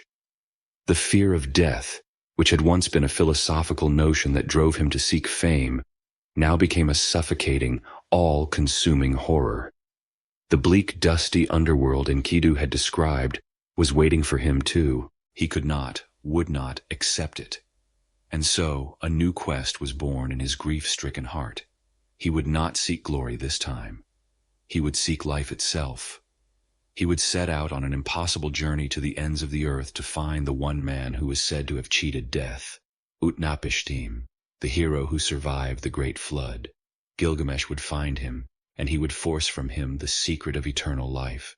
But that, my lord, is a desperate journey for another night. Now you must find the peace and sleep that Gilgamesh had so thoroughly lost. The world fell away, my lord, and in its place was a singular, terrifying focus. A new quest was born in the heart of the grieving king Gilgamesh, a quest not for a name that would last forever, but for a life that would. He cast aside his crown and his royal robes, the symbols of the worldly power that could not save his friend. He clothed himself in the rough, bristling skin of a lion, let his hair grow wild and matted, and he turned his back on Uruk. He, the great king, became a wild man, roaming the steppe, his face etched with sorrow and a desperate, burning question. How can a man escape death? His destination was the edge of the world, to find his ancestor Utnapishtim, the man they called the Faraway, the only mortal ever to have been granted eternal life. His journey was no simple trek across the land. It was a passage through the landscape of myth itself. He traveled to the great mountain range of Mashu, whose twin peaks held up the vault of the heavens, and whose roots reached down into the underworld. It was here that the sun rose each morning and returned each night to travel through the earth. The gate to this sun passage was guarded by 2 beings of immense and terrible power, a scorpion man and his wife. Their glory was so awesome that the sight of them could kill. Their gaze was death itself. But when the scorpion man saw Gilgamesh, he saw not just a mortal, but a man who was 2/3 god, his body and spirit forged in sorrow.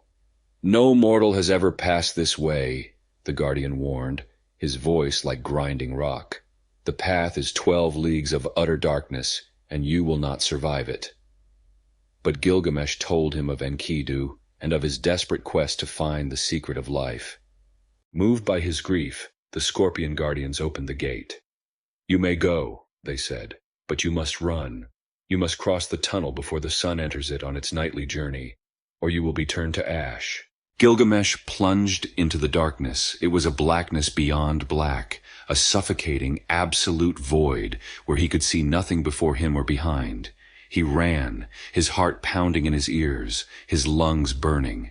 For league after league, there was only the sound of his own desperate footsteps in the oppressive silence. After 10 leagues, the air grew thick with the rush of the wind, and he could feel the approach of the sun, a terrifying, silent heat pursuing him. He pushed himself onward, and at the end of the 12th league, just as the celestial fire was about to overtake him, he burst forth from the tunnel and into a light of impossible brilliance. He had come through. He found himself in a garden of the gods, a place of unearthly beauty. Here the trees did not bear fruit, but dazzling jewels.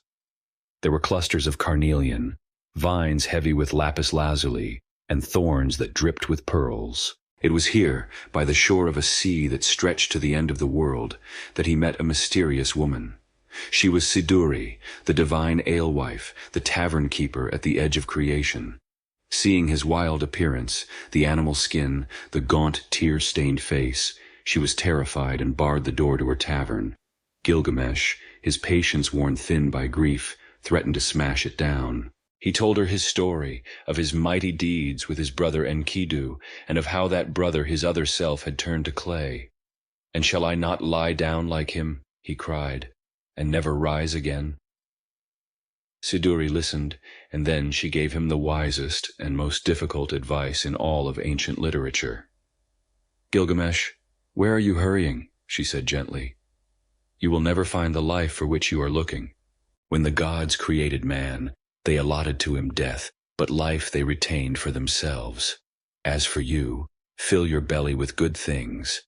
Day and night, dance and be merry. Let your clothes be fresh. Bathe yourself in water. Cherish the little child that holds your hand, and make your wife happy in your embrace. For this is the true lot of mankind. But Gilgamesh could not hear her. His fear of the dusty, dark underworld was too great. He refused her wisdom. Seeing that he would not be turned from his path, she told him how he might proceed. To reach Utnapishtim, he would have to cross the waters of death, a sea whose touch was fatal to any mortal. She directed him to the only one who could make the journey, Urshanabi, the ferryman. In his rage and grief, Gilgamesh found the ferryman and, in a foolish fit, destroyed the stone things that served as the magical engine of the boat. Urshanabi informed him that he had just destroyed their only means of crossing safely. Now, there was only one way. Gilgamesh would have to go into the forest and cut 120 long poles.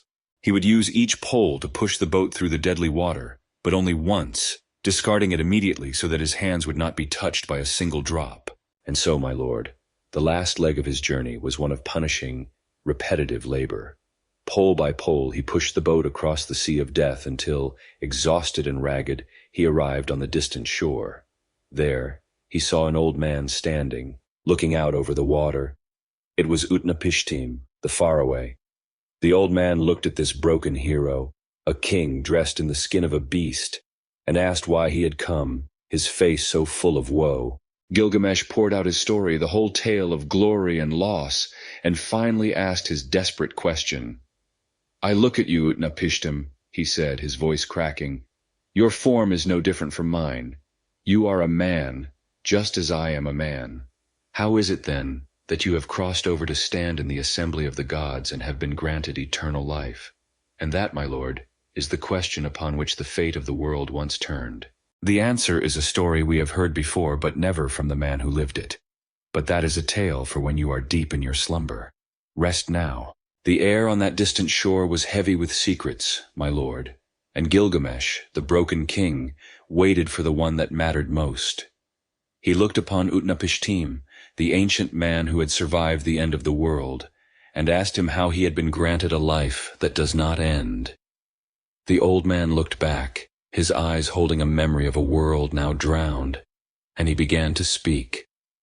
I will reveal to you a secret of the gods, Gilgamesh, he said, his voice the soft rustle of dry reeds.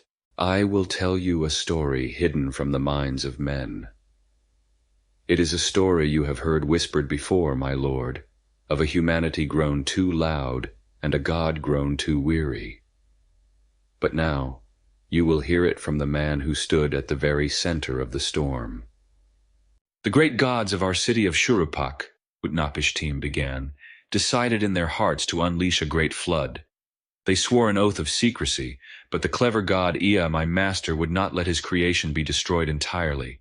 He came to my house, but did not speak to me. He spoke to the wall of my reed hut. Reed hut, reed hut, wall, O wall, he whispered. Dismantle your house, build a boat, abandon your possessions, and save your life. I was terrified, Gilgamesh. I understood his meaning. I went to the elders of the city and told them the lie Ea had given me, that the great god Enlil was angry with me, and I could no longer live on his land. I told them I was sailing away to live with Ea in his watery abyss. They believed me. They even helped me build the great boat.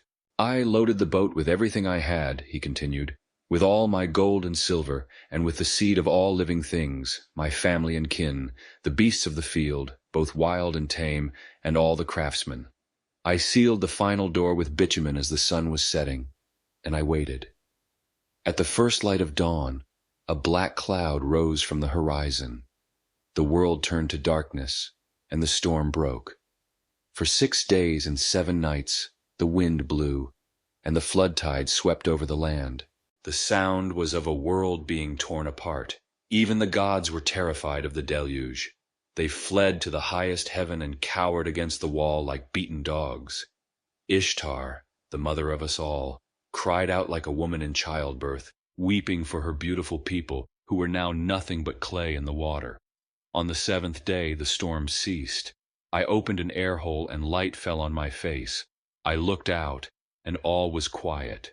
The whole of humanity had been turned back to mud. My boat came to rest on the peak of Mount Nisir. I sent out a dove, and it returned, having found no perch. I sent out a swallow, and it too returned. Finally I sent out a raven, and it did not return, for the waters had receded. I came out and made a sacrifice. The gods, hungry and humbled, smelled the sweet savor and gathered like flies. But then Enlil arrived, the one who had commanded our destruction. When he saw my boat, he was filled with rage that a mortal had survived. But the wise god Ea rebuked him, and Enlil, perhaps with a heart changed by the terrible silence he had created, made a decision. He took me and my wife by the hand and brought us onto the boat. He touched our foreheads and stood between us to bless us. Hitherto, Utnapishtim has been a man, he declared. But now Utnapishtim and his wife shall be like us gods. And that, Gilgamesh, Utnapishtim concluded, is how I found this life. It was not a prize I won. It was a gift, a unique and unrepeatable consequence of the world's destruction. It was a fluke of divine politics. Now tell me, King of Uruk, who will assemble the gods for your sake, that you might receive such a gift? The truth was devastating. Gilgamesh's quest was impossible. Immortality was not a secret to be learned, but a singular event in history that could never be repeated.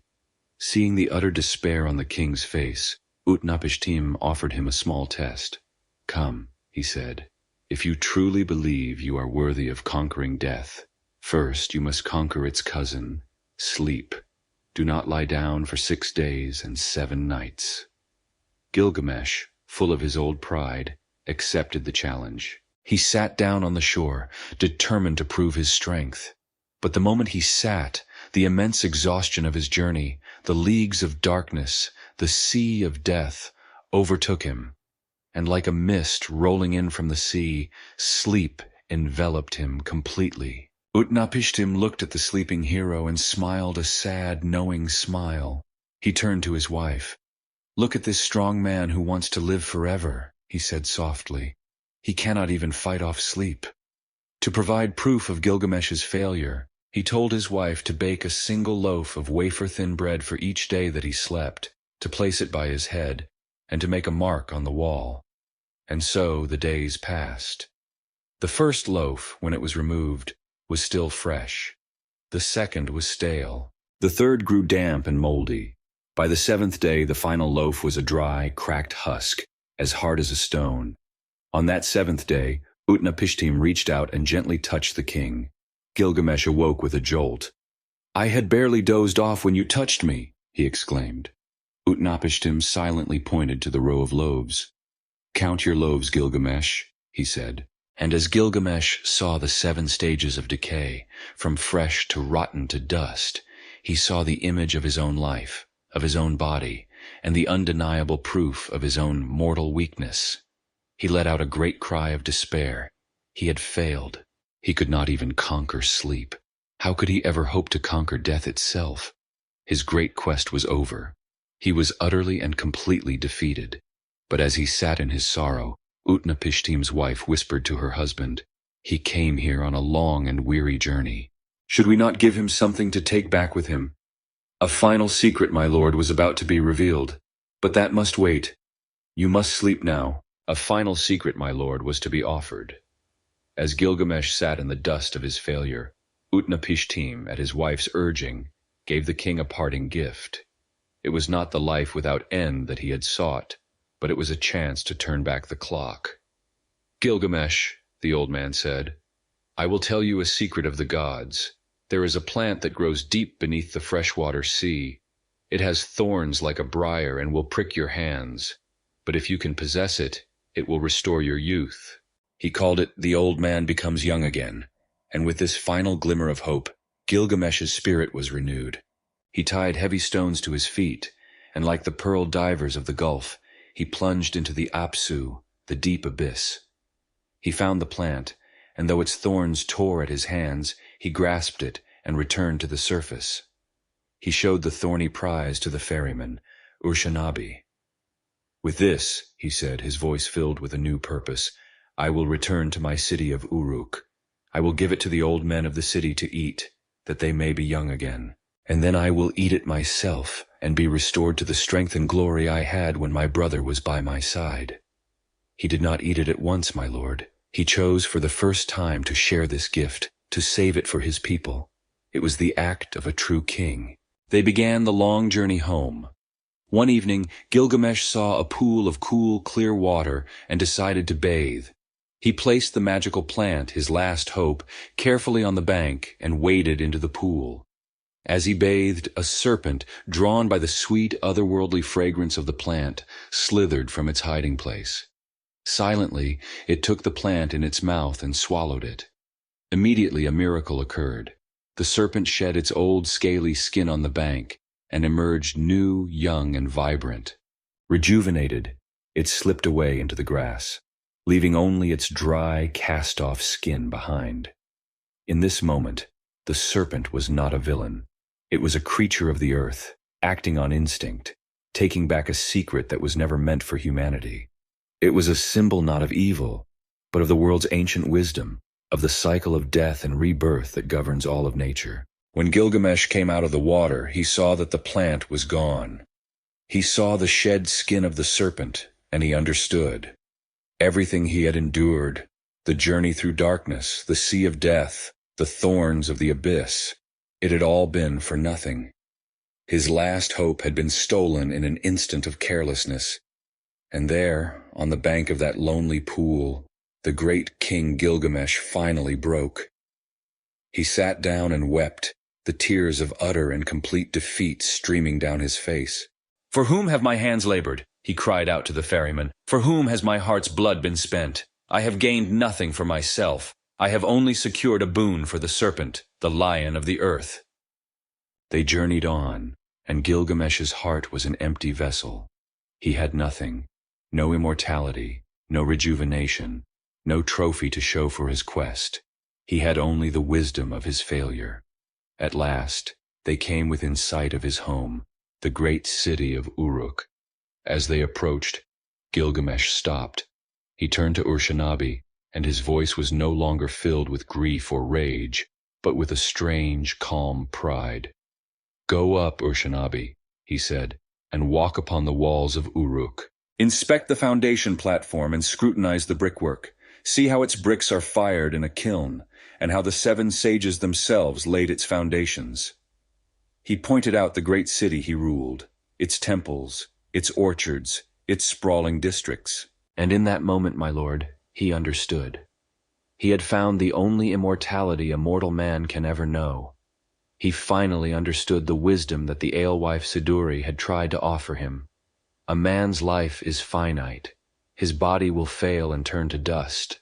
But what he builds, what he creates, what he leaves behind for others, a family, a city, a culture, a story, that can endure. His true legacy was not a life that would never end, but the great, sun-baked walls of Uruk, the lasting work of human hands, a home for his people that would outlive him by centuries. His quest was over, not because he had won, but because he had finally understood the question. He went from a tyrant who took from his people, to a hero who sought glory for himself, to a grieving man who sought to escape his own fate, and finally, to a wise king who found his purpose in the home he had built. And so, the story of the first and greatest hero of them all comes to its quiet, bittersweet end, but the powerful symbols from his tale, the loss of immortality, the garden of the gods, and especially the serpent, did not fade. They would linger in the memory of the world, to be retold and reimagined in stories yet to come. On our next night, my lord, we will leave the hero Gilgamesh in his city, and we will follow the long, winding path of the serpent itself, to see how that ancient symbol of renewal and earthly wisdom began its slow transformation into a figure of temptation and of ultimate evil. But for now, You must rest. The sun has set on the walls of Uruk, my lord, and on the reign of its wise and mortal king. We leave Gilgamesh to his city, to the enduring legacy of his works, and turn our gaze to the silent actor that brought his heroic quest to its final humbling end. We must speak of the serpent, for in that moment by that cool pool of water the serpent was not a villain. It was a creature of the earth acting on a simple ancient impulse. It took back a secret that was never meant for mankind, and in swallowing the plant of youth, it shed its skin and was reborn. This act, my lord, is the key to understanding the serpent's original place in the world. It was not a symbol of corruption, but of renewal. Long before the serpent was ever a tempter, it was a creature of the earth itself. It lives in the deep places, in the cracks and crevices of the rock, emerging from holes in the ground as if born from the womb of the world. To the ancient mind, this made the serpent a chthonic being, a messenger from the underworld, not a place of punishment, but the mysterious realm of the ancestors, of fertility and of hidden knowledge. It moved without legs, it saw without eyelids. It seemed to be a piece of the earth's own nervous system, alive with secrets we could never know. And most magically of all, it could do something that men like Gilgamesh could only dream of. It could shed its old, withered skin and emerge, sleek and new, into a younger version of itself. This simple biological fact made it the most powerful symbol of rebirth, rejuvenation, and immortality in the ancient world. This idea of the eternal cycle is captured perfectly in the ancient symbol of the Ouroboros, the serpent eating its own tail. It is a perfect, unbroken circle, representing the endless rhythm of the universe, life emerging from death, creation from destruction, the end that is also a beginning. It was a symbol of the cosmos itself, a creature that could contain and sustain its own existence. And from this deep connection to life and renewal, the serpent also became a powerful symbol of healing. You might be surprised to learn, my lord, that the symbol of medicine to this very day is a testament to this ancient belief. The rod of Asclepius, the emblem of doctors and healers around the globe, is a staff with a single elegant serpent wrapped around it. Asclepius was the Greek god of medicine, and in his healing temples, the sick would come to sleep on the floor, and non-venomous snakes would be left to slither among them in the night. It was believed that the touch of the serpent, or even its appearance in a dream, was a direct message from the god, a divine prescription to cure their ills. This association raises a question scholars still debate. Why a snake?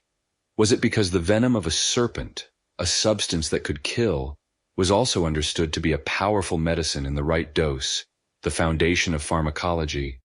Or was it simply the visual power of the shedding skin, a promise that a sick body, like an old skin, could be cast off for a new and healthy one? Whatever the reason, the connection was profound. The serpent was not the bringer of death, but the bringer of the cure. It was a wise physician, a silent healer. This wisdom extended to its role as a guardian. Because it was a creature of the earth, it was often depicted as the protector of the earth's treasures and secrets. In ancient Egypt, the most powerful symbol of the pharaoh's divine authority was the uraeus, a rearing cobra worn on his crown, ready to spit fire at his enemies.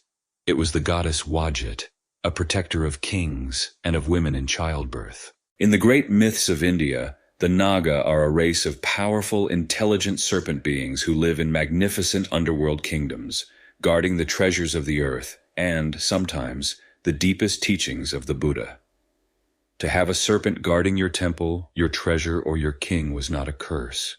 It was the ancient world's most potent security system. So you see, my lord, for thousands of years, the serpent was a creature of immense power and deep ambivalence. But it was not a creature of evil. It was the life force of the earth made visible. It was the cycle of eternity, the wisdom of the healer, the strength of the guardian.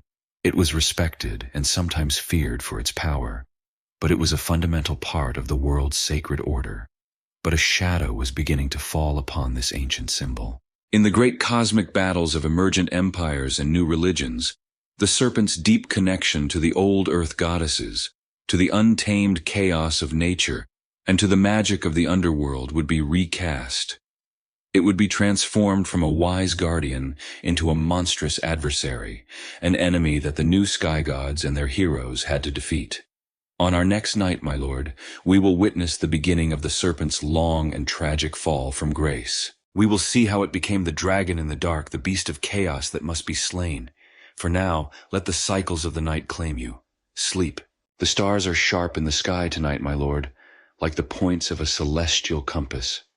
We have journeyed with the serpent as a symbol of life, of healing, of the earth's deep and eternal wisdom. But now we must follow it down a darker path to witness its transformation. For in the minds of men, as new empires rose and new gods took to the heavens, the serpent's ancient power would be recast. It would become the adversary. It would become the dragon of chaos that must be slain for the world to be born.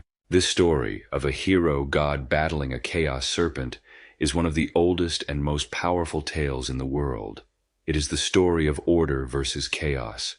It begins in a time before time, when the universe was a formless, watery, primordial soup. And this chaos was almost always embodied by a great coiling serpent or a sea dragon. A new young god, usually a god of the sky or the storm, would rise up to challenge this ancient beast. And in the terrible battle that followed, the world as we know it would be forged from the monster's defeated corpse. It is the ultimate story of creation through violent conquest. Nowhere is this told with more epic grandeur than in the Babylonian creation story, the Enuma Elish. In the beginning, there was only the mingling of the sweet fresh water, the god Apsu, and the salt sea, the great dragon goddess Tiamat. She was the mother of all things, chaos incarnate, a coiling, raging sea serpent of terrifying power. When the younger gods she had birthed became too noisy, her husband Apsu plotted to kill them, but they struck first and killed him. Tiamat's grief turned to monstrous fury. She created an army of 11 terrible monsters, giant serpents, mad dogs, and scorpion men, and declared war on her own children. The gods were paralyzed with fear until one hero stepped forward, the young, ambitious storm god, Marduk. He agreed to face the great dragon, but for a price. If he was victorious, he would be made the undisputed king of all the gods. The battle that followed shook the cosmos. Marduk rode his storm chariot, armed with a mighty bow, a net woven from the 4 winds, and his greatest weapon, the lightning. He faced Tiamat, the great sea dragon, who roared and opened her vast mouth to consume him. In that moment, Marduk drove an evil wind into her jaws so that she could not close them. He then fired an arrow that shot down her throat, pierced her heart, and extinguished her life. The great mother of chaos was dead. But Marduk's work was not done. He took her immense serpentine body, and with his sword sliced it in half, as one would slice a shellfish. From her upper half, he arched the sky. From her lower half, he laid out the earth. He set the stars in their places and ordered the seasons. From the body of the slain serpent, he created the ordered world. It is a powerful foundation myth, my lord. Civilization is built upon the corpse of the chaos dragon. This was not just a Babylonian idea. It was a story told across the ancient Near East. In the land of Canaan, the great storm god Baal battled a 7-headed sea serpent named Lotan. And this brings us closer to the garden, for the name Lotan is the direct linguistic ancestor of a more famous name, Leviathan. The authors of the Hebrew Bible knew these stories well. They took this powerful myth of the chaos dragon and adapted it to demonstrate the supreme power of their own God, Yahweh. The prophet Isaiah speaks of a day when the Lord will punish Leviathan the fleeing serpent, Leviathan the twisting serpent, and he will slay the dragon that is in the sea. The book of Job describes Leviathan in terrifying detail, a creature of cosmic power that only God can tame. The serpent was no longer just a creature of the earth. It was now the primordial enemy of God, the symbol of the watery chaos that existed before his creative word brought light and order. This pattern echoes across the world. In Greece, the sky father Zeus had to battle the monstrous, multi-headed serpent Typhon to secure his rule over the cosmos. The god Apollo, a figure of light and reason, had to slay the great earth dragon Python at Delphi before he could establish his holy oracle. In Egypt, the story was not a single event, but a daily struggle. Every night, as the sun god Ra sailed his barge through the darkness of the underworld, he had to fight off the great serpent of chaos, Apep, who tried to swallow the sun and plunge the world into eternal darkness. Every single sunrise was a victory against the serpent. The job description for the serpent had been fundamentally rewritten across the world, from a symbol of life to the adversary that must be defeated for life to continue. And so, the transformation was nearly complete. The serpent, once the embodiment of the earth's wisdom and the cyclical nature of life, had been demoted. It was now the symbol of the primordial enemy, the monster that represented the terrifying, untamed chaos that existed before the world of men and their gods was established. The stage was now perfectly set, my lord, for the serpent to take on its most famous role. No longer a cosmic force to be battled by gods, but a far more intimate adversary, a whisperer in a garden who would challenge not a god's power, but a human's obedience. On our next night, we will finally return to that garden and speak of its two most famous trees. But for now, you must sleep. The moon is high over the perfume river, my lord, and the night is full of sleeping stories. We have followed the long and winding path of the serpent, from a symbol of life and healing to the monstrous dragon of chaos. The stage is now perfectly set for it to take on its most famous role, not as a cosmic adversary to be battled by gods, but as a personal tempter, a whisperer in a garden. And so, after our long journey, we finally return to that garden. But we will enter it with new eyes, for we must now speak of the two mysterious trees that stand at its very center. In the second chapter of the book of Genesis, we are told that in the midst of the Garden of Eden, God placed two special trees, the tree of life and the tree of the knowledge of good and evil. Let us speak first of the older of these two ideas, the tree of life. This, my lord, is a symbol as ancient as civilization itself. Across the ancient world, from the sands of Egypt to the plains of Mesopotamia, we find the image of a sacred tree. It was the world tree, a cosmic axis that connected all realms of existence. Its roots delved deep into the underworld, its trunk stood in our world, and its branches reached up to the heavens. It was a symbol of divine order, fertility, and the unending cycle of life. On the stone reliefs of Assyrian palaces, we see great kings and winged, eagle-headed genies tending to a stylized, sacred tree, a ritual act that was thought to ensure the prosperity and stability of the entire kingdom. The tree was the conduit through which the blessings of the gods flowed into the world of men. This ancient life-giving tree is the one we find in Eden, whose fruit grants immortality. But it is the second tree, the tree of the knowledge of good and evil, that is the brilliant and troubling innovation of the Hebrew story. The idea of gods jealously guarding their knowledge was not new. We saw how the sage Adapa was tricked out of immortality for fear he knew too much. But the idea of a specific, tangible tree that contained not just factual knowledge but moral, experiential knowledge of good and evil is a powerful and unique concept. Scholars have long debated what this forbidden knowledge truly represents. Is it the loss of childhood innocence? Is it the awakening of human sexuality? Or is it something more profound, the godlike ability to make one's own judgments, to create one's own moral code, to be the master of one's own destiny, independent of the divine will? To eat of this tree was to seize the sovereignty that belonged to God alone. And this, my lord, is where the true drama of the garden lies. The central test for humanity was not about noise, as it was in the story of Atra-Hasis. It was a test of obedience, centered on the prohibition of this divine knowledge. And the question that has echoed through the ages is, why was it forbidden? Was this the act of a jealous God, hoarding his power and wisdom, determined to keep his new creations in a state of blissful, ignorant servitude? Or was it the act of a protective father, shielding his children from the immense burdens, the sorrows, and the terrible responsibilities that come with knowing the full weight of good and evil? The genius of the story is that the text allows for both interpretations. It is a mystery that invites us to ponder the very nature of our own consciousness. But there is one final secret, my lord, hidden in plain sight near the end of the 3rd chapter of Genesis, a verse that connects the 2 trees and explains everything.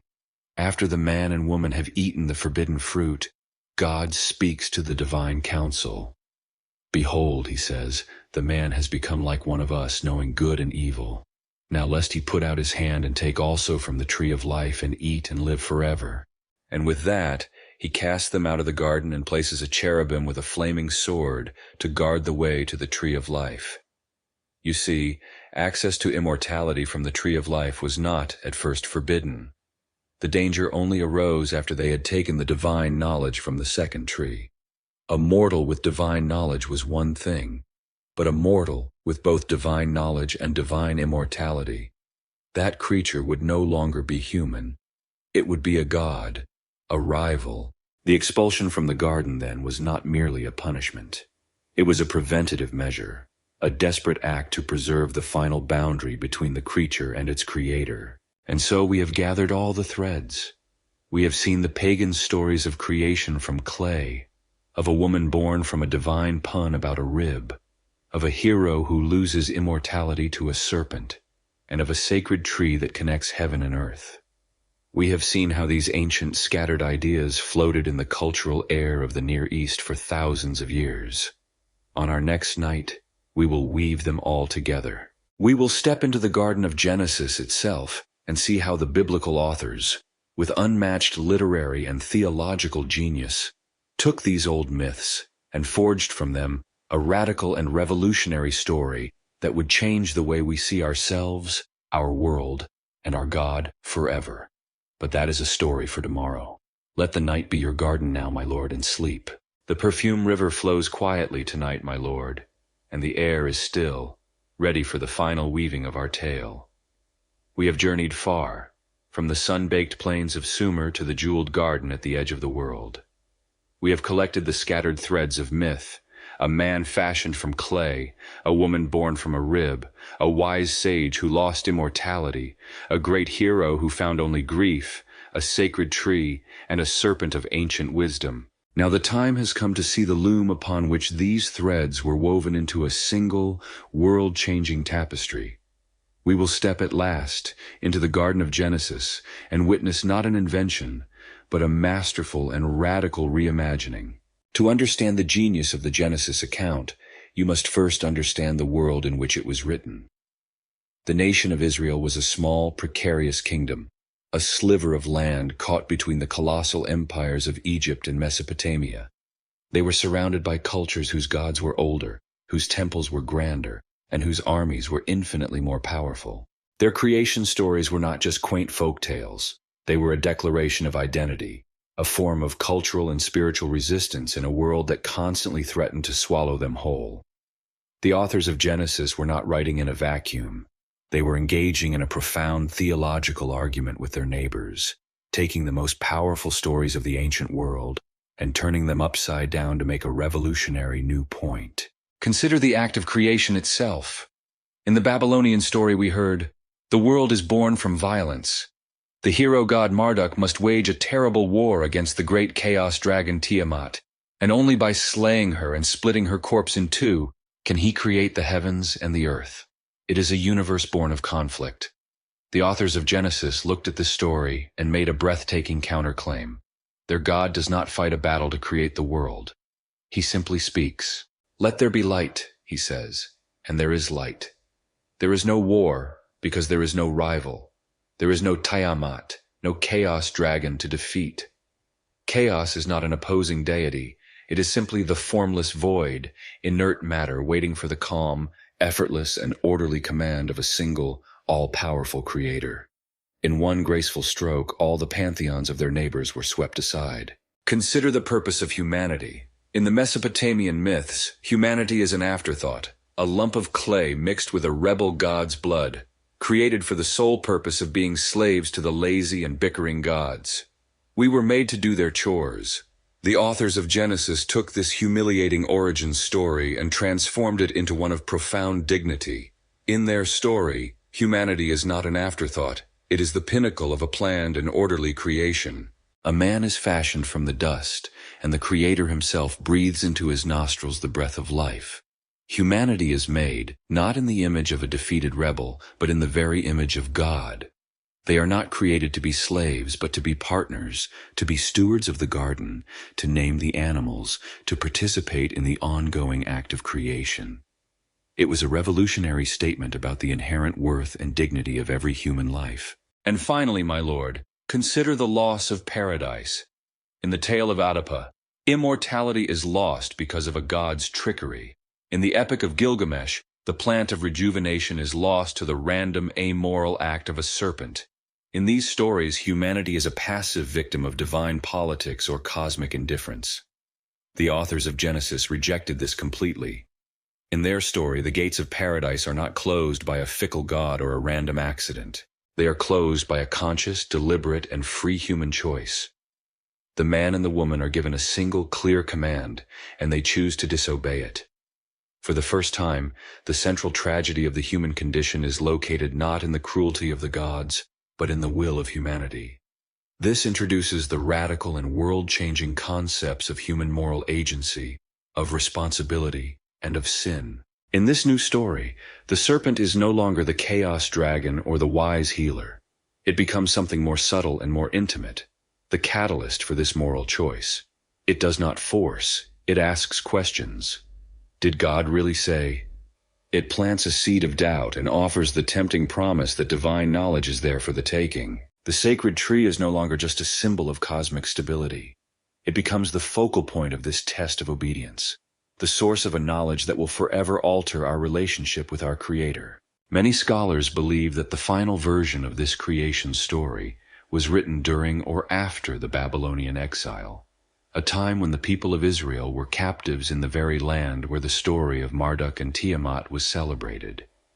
In that context, the story of Genesis becomes an act of profound faith and defiance. It is a declaration that the God of their captors was a fiction, and that their God, the God of Israel, was the true and only creator of all that is. They took the myths of their neighbors, the very building blocks of their worldview, and they reforged them into a testament to their own faith, a story not just about how the world began, but about its moral and spiritual purpose. But it was not the only story, for in the margins of these texts, another figure lingered. A woman who was said to have come before Eve, a figure of fierce independence. On our next night, my lord, we will speak of the ghost in the garden, the legend of Lilith. Sleep now. The story that was written is complete, my lord. But the quiet of the night is perfect for the stories that were whispered in the margins, for the ghosts that haunt the gaps in the sacred text. We turn now from Eve, the mother of all living, to the woman who was said to have come before her. We must speak of the legend of Lilith. This legend grew from a curious wrinkle in the very first pages of Genesis. In the first chapter, on the sixth day of creation, the text says of humanity, male and female he created them. It suggests a simultaneous creation, two beings made at the same time. But in the second chapter we are given a different story. Adam is alone in the garden, and Eve is created only later, fashioned from his rib to be his companion. For centuries, ancient scholars and mystics read these two passages and asked a simple, haunting question. If Adam and Eve were created in chapter 2, then who was the woman created with Adam in chapter 1? And from that narrative space, the legend of Lilith was born. But her name is far older than this biblical riddle. She began her life not in Eden, but in the myths of Mesopotamia. She was the Lilitu, a female spirit of the untamed wilderness, a demon of the night wind who was thought to prey upon new mothers and their infants. In one of the earliest tales of Gilgamesh, a Lilitu is a demoness who has made her home in the trunk of the sacred tree of the goddess Inanna, a wild and uncontrollable spirit that must be driven out before the tree can be used. She was never human. She was a force of nature, dangerous, seductive, and fiercely independent. It was this ancient, wild spirit that Jewish folklore would later place in the garden as Adam's first wife. The most famous telling of her story comes from a medieval text, the Alphabet of Ben Sira, It says that God, seeing that Adam was lonely, created a companion for him. But this time, he did not create her from Adam's rib. He created her as he had created Adam, from the pure earth. And because they were made from the same substance, Lilith saw herself as Adam's complete equal. The trouble began, the story says, when they lay together. Adam insisted on being on top, the dominant position. Lilith refused. "Why must I lie beneath you?" she demanded. "I was also made from the earth, and am therefore your equal." When Adam tried to compel her, Lilith, in a final act of rebellion, did the unthinkable.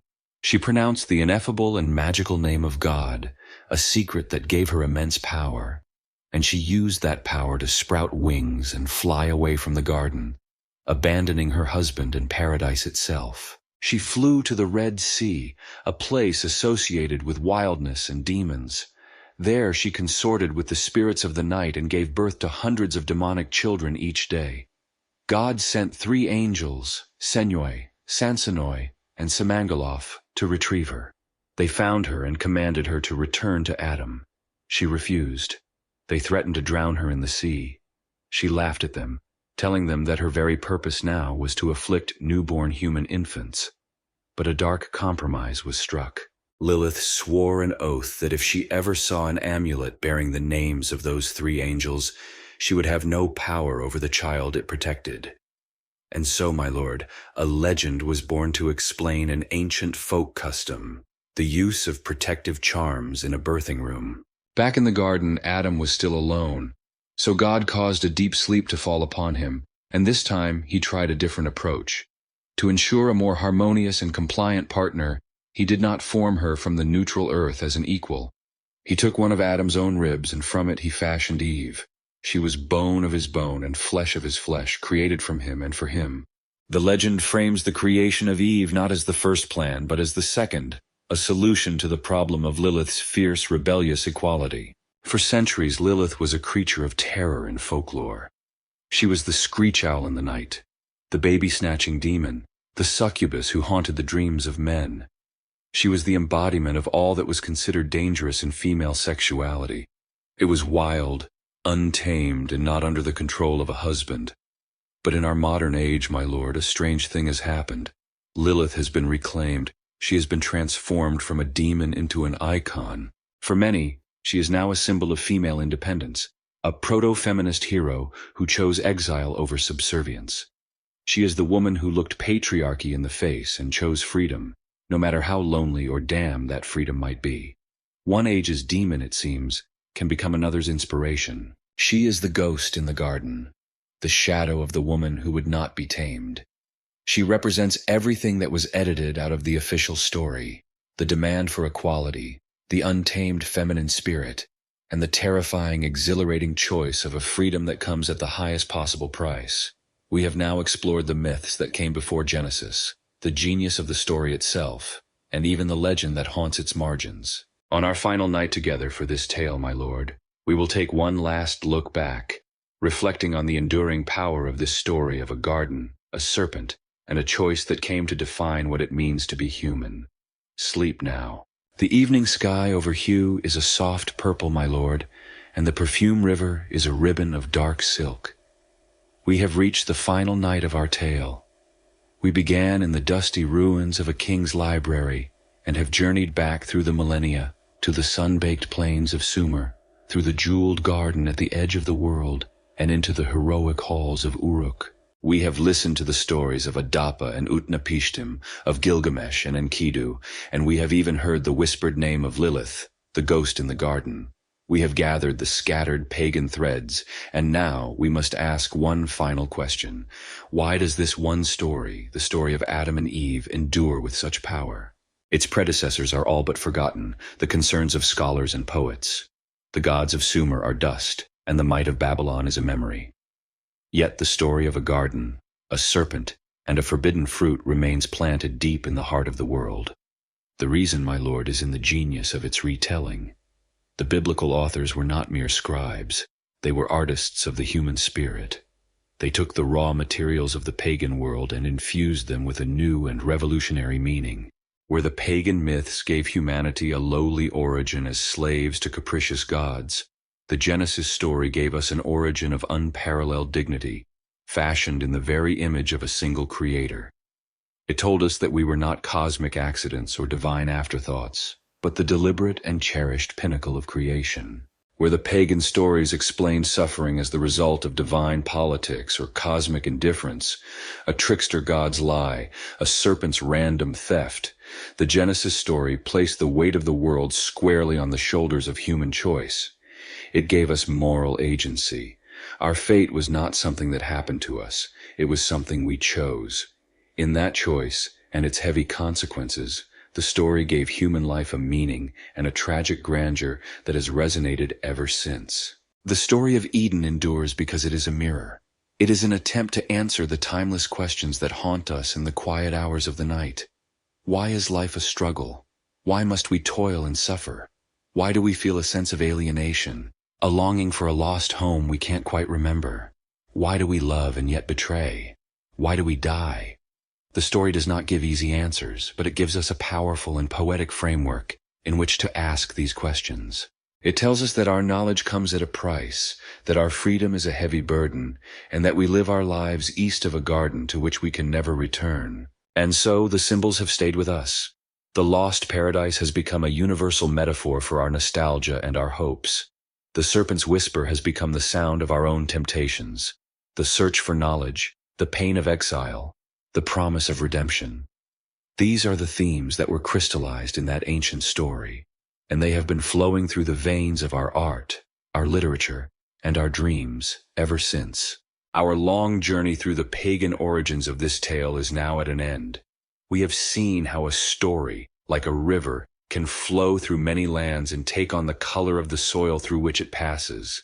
The stories of ancient Mesopotamia are the headwaters, the mountain springs from which these great themes first flowed. The story of Genesis is the mighty river it became, a river that has shaped the landscape of the entire world. The stories are silent now, my lord. The clay tablets are asleep in their museums, and the old gods dream their long dreams. The echoes remain. The garden is gone, but the memory of it, the longing for it, is planted in us all. The night is deep. You may rest now. Sleep, my lord, sleep. The night is once again ours, my lord, and a new chapter waits to be told.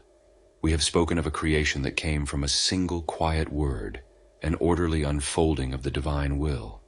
But in the grand city of Babylon, at the foot of its towering ziggurats, the people told a different story. Theirs was not a tale of peace, but of war. It was a story of a universe born not from a plan, but from a violent, bloody, and glorious family feud. This, my lord, is the tale of how the gods themselves went to war in heaven. In the beginning, there was no heaven and no earth. There was only the formless, swirling expanse of water. Two principles existed, mingling together in the cosmic twilight: Apsu, the sweet fresh water from beneath the earth, and Tiamat, the salty, raging sea.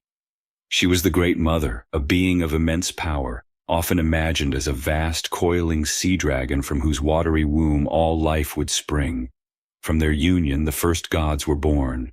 Then came their children, and their children's children, a new generation of deities full of energy and vigor. These younger gods, my lord, were noisy. The tablets say they surged back and forth, that their clamor and their laughter echoed through the heavens, disturbing the primordial quiet. Their noise grated on their great-great-grandfather Apsu. He went to his consort Tiamat and complained. "By day I can find no rest," he said, "and by night I can get no sleep. I will destroy them, so that we may have silence once more." But Tiamat, the mother, was horrified. "What?" she cried. "Shall we destroy the children that we ourselves have brought forth?" She would not hear of it. But Apsu was determined. He plotted with his advisor to put an end to the young gods and their ceaseless activity. The wise god Ea, however, our old friend Enki, the clever one, learned of the plot. Using his superior magic, he cast a deep slumber upon Apsu, and in that divine sleep he killed the father of the gods. Ea then built his home upon the watery abyss that was Apsu's body. It was there that his son, the great hero of our story, was born. His name was Marduk, and he was magnificent from birth, a super-god endowed with 4 eyes and 4 ears, with fire blazing from his lips whenever he spoke. The murder of her husband threw Tiamat into a terrible grief that slowly hardened into a cold, cosmic rage. Urged on by other gods who whispered of revenge, she decided to wage war against her children. The great mother of all became the mother of monsters. She created a host of 11 terrifying beings to be her army. Giant vipers with venom for blood, a great lion demon, a mad dog, and the fearsome scorpion man who would one day guard the gates of the underworld. To lead this monstrous army, she chose a god named Kingu, made him her new husband, and placed upon his breast the Tablet of Destinies, a sacred object that gave him supreme command over the entire universe. She had, in effect, declared him the new king of the gods. When news of Tiamat's war preparations reached the other gods, they were paralyzed with terror. None dared to face her and her army of monsters. It was the young Marduk who finally stepped forward. He was full of strength and fire, but he was also a shrewd negotiator. He went before the divine assembly and made them an offer. "I will be your champion," he declared. "I will go forth and face the great dragon Tiamat, but if I am victorious, you must grant me a reward. You must decree that my word, and mine alone, shall determine the fates. You must make me the permanent and undisputed king of all the gods." It was the most audacious political maneuver in the history of the cosmos. The desperate gods had no choice but to agree. They held a great banquet, tested Marduk's power, and then bestowed upon him the royal throne, the scepter, and all the weapons he would need for the coming battle. He armed himself with a mighty bow. He filled his body with an unquenchable fire. He wove a great net from the 4 winds to ensnare his foe, and he summoned the 7 winds of destruction to ride behind his storm chariot. And so the young storm god, the newly crowned king, went forth to meet the great chaos dragon in a battle for the fate of reality itself. When Tiamat saw him, she flew into a rage, shrieking and casting spells. But Marduk was relentless. He challenged her to single combat. She roared and opened her vast jaws to swallow him whole. In that instant, Marduk unleashed a terrible weapon, the evil wind, and drove it down her throat, so that her mouth was forced open and her belly was distended. Before she could recover, he raised his great bow and fired an arrow. The arrow tore through her belly, ripped through her insides, and pierced her heart, extinguishing her life. The great dragon, the mother of chaos, was dead. Her monstrous army, seeing their champion fall, broke and fled, but Marduk caught them in his great net, taking them all prisoner, along with their leader Kingu. Marduk, the young hero, now stood victorious over the colossal serpentine body of his great-great-grandmother. The war was over. The forces of the new generation had triumphed over the primordial chaos. Now, with the raw material of a dead goddess at his disposal and the Tablet of Destinies in his hand, the true work could finally begin. On our next night, my lord, we will see how the familiar world was built from the body of a dragon, and how humanity was fashioned from the blood of a traitor. For now, let the silence of the night be your peace. Sleep. The war was over, my lord. The great dragon of chaos lay slain, and the young storm god Marduk, your new king, stood victorious over her colossal corpse. But the universe was still an unformed, watery battlefield. A king needs a kingdom, and so Marduk, the warrior, now had to become Marduk, the great architect. With the body of his defeated ancestor as his raw material, he began the brutal and magnificent work of creation. He took the immense serpentine body of Tiamat, and with his great sword sliced her cleanly in two, as a fisherman might split a shellfish for drying. From her upper half, he raised the great vault of the sky. He stretched her skin to create the firmament, setting bolts and stationing guards to ensure that the primordial waters above would never again leak through to flood the world. From her lower half, he fashioned the earth, laying it out like a carpet over the freshwater abyss of the Apsu. He then took his place in his celestial palace, and directly below it, on the new earth, he established the foundations of the great temple, Esagila, a cosmic link between the world of the gods and the world of men to come. The universe now had a structure, a top and a bottom. It was the ultimate, if rather gruesome, act of recycling. With the frame of the cosmos in place, Marduk began to furnish it. From Tiamat's head he raised the mountains. From her eyes he made the springs from which the two great rivers, the Tigris and the Euphrates, would forever flow. From her spittle he created the clouds, the wind, and the rain. He took the tablet of destinies from the defeated general Kingu and hung it in the heavens, setting the stars and constellations in their rightful places to mark the passage of time. The sun and the moon were given their duties, and the calendar was born. A universe of violent, unpredictable chaos had been transformed into one of order, rhythm, and reason. The gods looked upon this new creation, and they were pleased. In gratitude, they flocked to their new king, Marduk, and began to build for him a magnificent home city on the earth, Babylon. But here, my lord, an old problem arose, one that seems to plague the gods in all these tales. They had a beautiful new universe to run, grand temples to maintain, and divine duties to perform. They had been freed from the terror of Tiamat, but they were still saddled with chores. The celebration of their victory was soon tempered by the prospect of unending celestial labor. Seeing this, the wise King Marduk conceived of a plan, one that would solve the gods' problem and at the same time deliver a final justice for the great war. "I shall devise a cunning plan," he announced to the assembly. "I will create a lowly, primitive creature. Let his name be man. He shall be charged with the service of the gods so that they may finally be at ease." To create this new being, Marduk required a special ingredient, one steeped in guilt and rebellion. He put the leader of the defeated armies, the god Kingu, on trial before the assembly. It was Kingu, they decreed, who had incited Tiamat to rage, who had led the army of monsters, who had started the great war. He was the great traitor, and he was found guilty. The sentence was death. And so, the god of intellect, Ea, held Kingu down, severed his arteries, and from his dark, guilty blood, he fashioned the first human beings. Think of it, my lord. In this story, our origin is not from the humble earth. Blessed with the breath of a caring creator, our very substance, the stuff of our veins and our hearts, is the blood of a traitor god, a failed usurper who fought against the New World Order. It is a cynical and somber view of our own nature, suggesting that rebellion and trouble are not things we learn, but are written into our very being. It certainly explains a lot about human history. With humanity now created to bear the load of servitude, the gods were finally, truly free. In their overwhelming gratitude, they built Babylon for Marduk, a city of wonders with a temple whose foundations were rooted in the earth and whose top reached to the heavens. The great epic, the Enuma Elish, concludes with all the gods gathering to recite the 50 sacred names of Marduk, confirming his eternal and absolute power as king of the universe. The story was not just a myth, it was a political charter, a divine justification for the supremacy of Babylon and its patron god. And so, the Babylonian vision of the world was complete.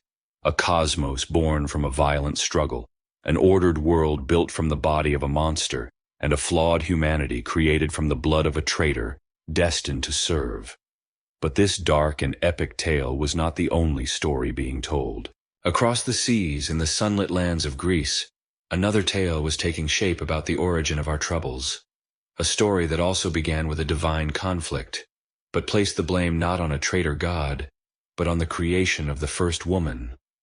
On our next night we will meet the woman who is both a gift and a curse, the legendary Pandora. Sleep now, my lord. The moon over the perfume river is a sliver of bone white, my lord, a perfect lamp for a tale from a distant shore. We have seen how the Babylonians imagined our world born from a divine war, and our nature forged from a traitor's blood. Now we travel west, across the wine-dark sea, to the rugged, sun-drenched hills of ancient Greece. For the Greeks, too, told a story about the origin of human suffering. But their tale began not with a noisy humanity, but with a clever, defiant god who loved mankind far too much. His name was Prometheus, the forethinker. He was a Titan, one of the old gods, who had sided with Zeus in the great war for the heavens. But his heart was always with the fragile, mortal creatures of the earth.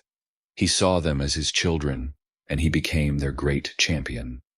This led him into a dangerous conflict with Zeus, the new king of the gods. It began with a trick. At a great feast, Prometheus prepared a sacrifice, but he divided the offering into two parts. In one pile, he placed all the finest meat, but hid it beneath the animal's unsightly stomach. In the other, he placed all the bones, but covered them in a tempting layer of glistening white fat. He then invited Zeus to choose his portion. Zeus, deceived by the appearance, chose the pile of bones and fat, and was enraged when he discovered the trick. As punishment for this slight, he declared that he would withhold the gift of fire from mankind. But Prometheus would not see his children suffer in the cold and dark. In the ultimate act of rebellion, he ascended to the heavens, stole a glowing ember from the sun chariot, and hid it in the hollow stalk of a fennel plant. He brought this fire down to earth and gave it to mankind. With fire came the arts of civilization, the ability to cook food, to forge metal, to create pottery, and to warm the home against the darkness. It was the greatest gift a god had ever given a mortal. And for Zeus, it was the final straw. He decided that humanity must be punished for accepting this stolen gift, and his revenge would be subtle, beautiful, and eternal. He would give them a gift of his own, a beautiful evil to delight their hearts, but one that would bring with it a world of pain. He commanded the smith god Hephaestus to take earth and water and mold it into the shape of a shy maiden, as lovely as an immortal goddess. The goddess Athena dressed her in shimmering silver robes and taught her the fine art of weaving. Aphrodite, the goddess of love, poured grace and a cruel, irresistible desire upon her head. And the trickster god Hermes gave her the final gifts, a cunning, deceitful nature and a boundless, ruinous curiosity. They named her Pandora, which means all gifted, for every god had given her a gift. It was, my lord, a gift in the sense that a beautifully wrapped bomb is also a gift. Zeus then took this perfect, beautiful trap and presented her to Prometheus's brother, Epimetheus. His name meant afterthinker, for he was slow-witted and lived only in the present moment. Prometheus had warned him many times never to accept any gift from the hands of Zeus, but Epimetheus, utterly enchanted by Pandora's beauty, forgot all his brother's warnings and welcomed her into his home. With her, Pandora brought a large sealed jar, a wedding gift from the gods. She had been warned never to open it, but the gods themselves had planted the seed of curiosity deep within her. And one day, that curiosity became too much to bear. She lifted the heavy lid. In that instant, the world changed forever.